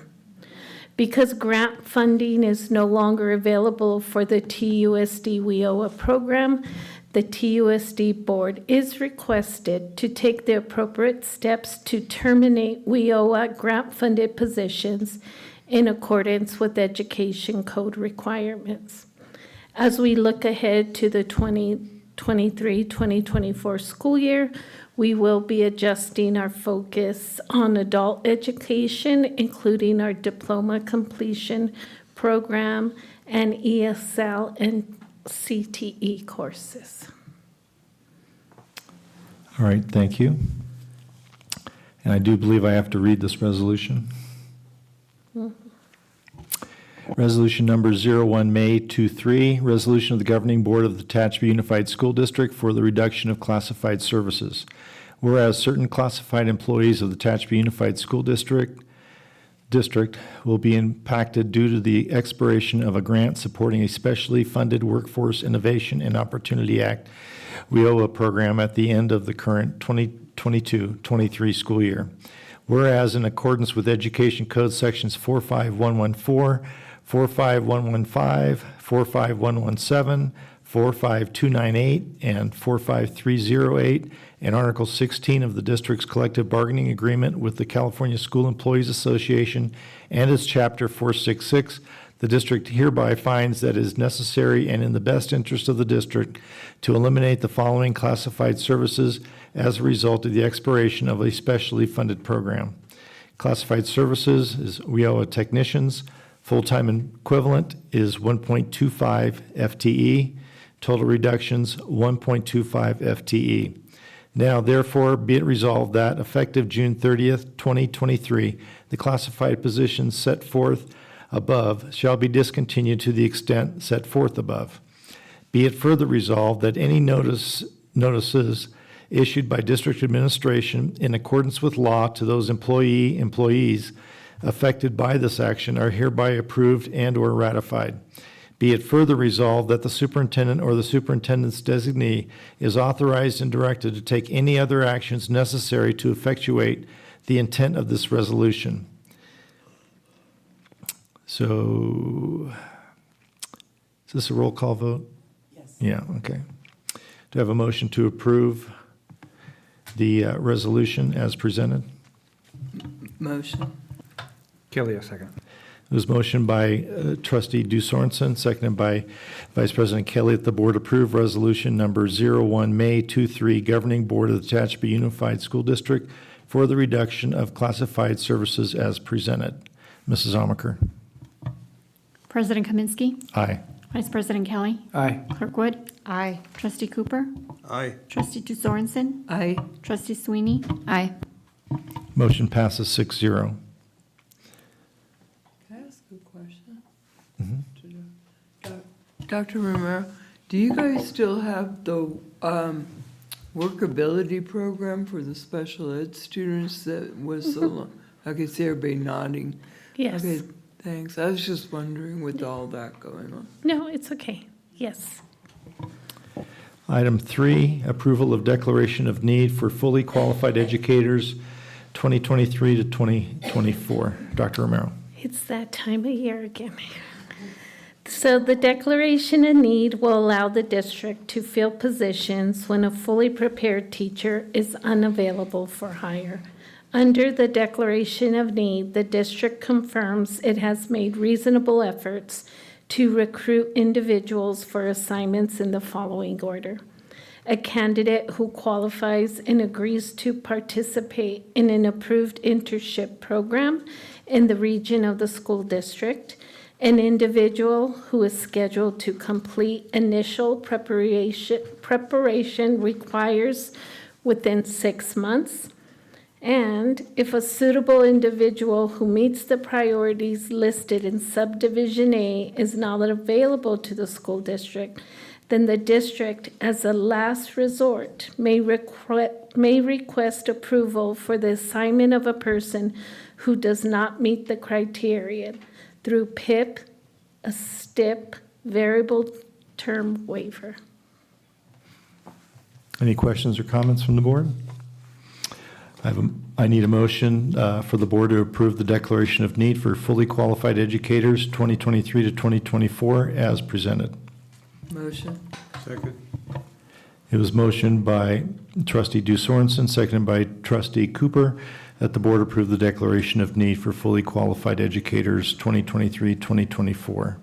All in favor, say aye. Aye. Aye. Motion passes 6-0. Thank you, Dr. Romero. Thank you.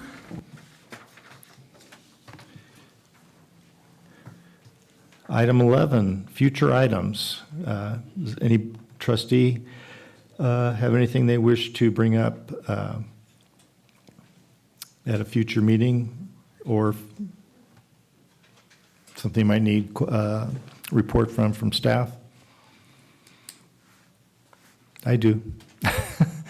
I've already addressed this somewhat to Mr. Intezari.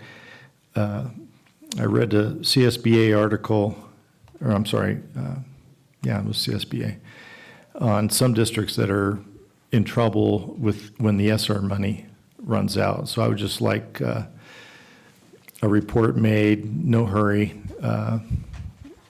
before next school year, definitely, but what money, how much money? I know there's ESSER 1, ESSER 2, ESSER 3, and the grants, when is that? We may have to, as far out as you can look out, because that's a concern.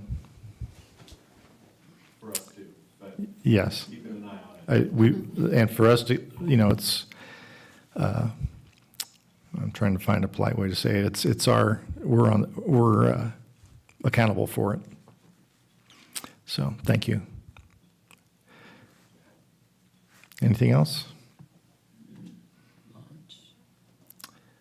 All right.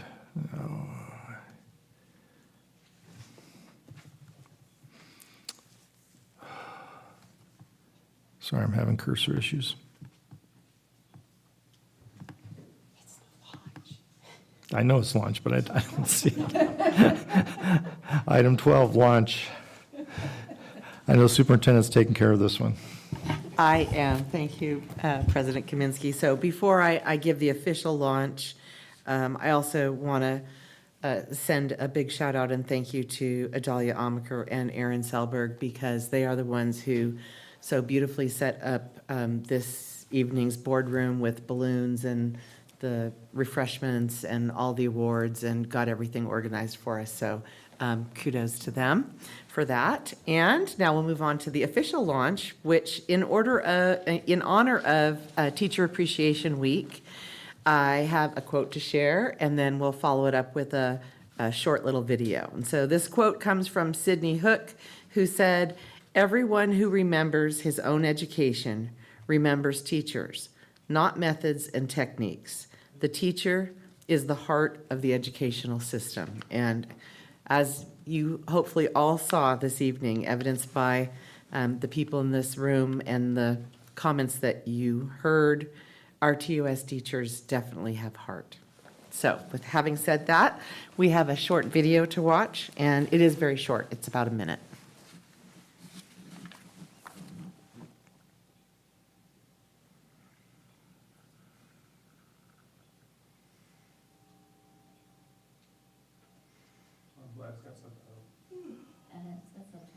Okay, we could read lips.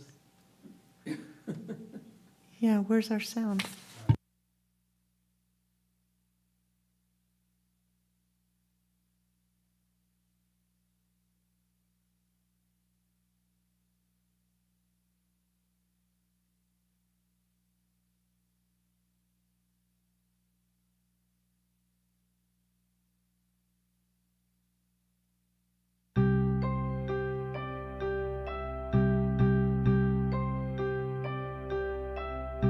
I am who I am. I am who I am. I am who I am. I am who I am because I had a great teacher.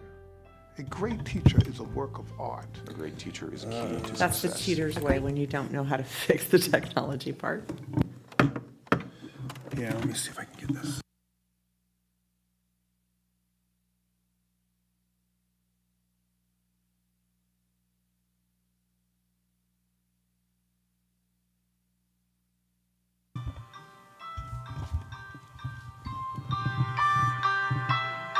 I am who I am. I am who I am. I am who I am. I am who I am because I had a great teacher.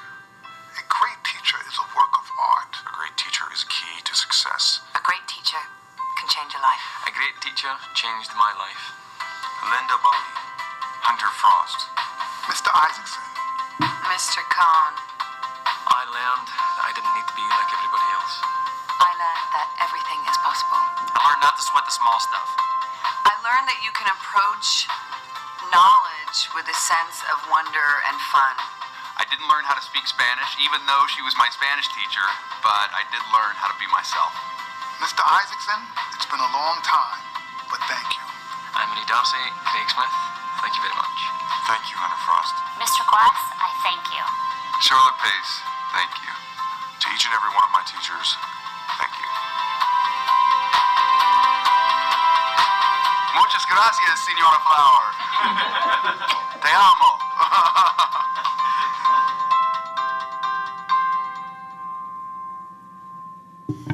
Anyway, that's our launch for this evening, just extending another robust thank you to all of our teachers here in TUSD, and we appreciate their dedication and support to our students. Yeah, all right. Thank you, Superintendent. May I add one thing to that? Sure. I was told by a teacher a long time ago that teachers are one profession that touch the future. Hear, hear. Very true. All right, thank you again. And item 13, public comments for closed session. Are there any public comments for closed session? Okay, we'll go to number 14, closed session. Only one item, public employee performance evaluation, superintendent. So we'll go to closed session here at 9:13.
Ryan, are we set? All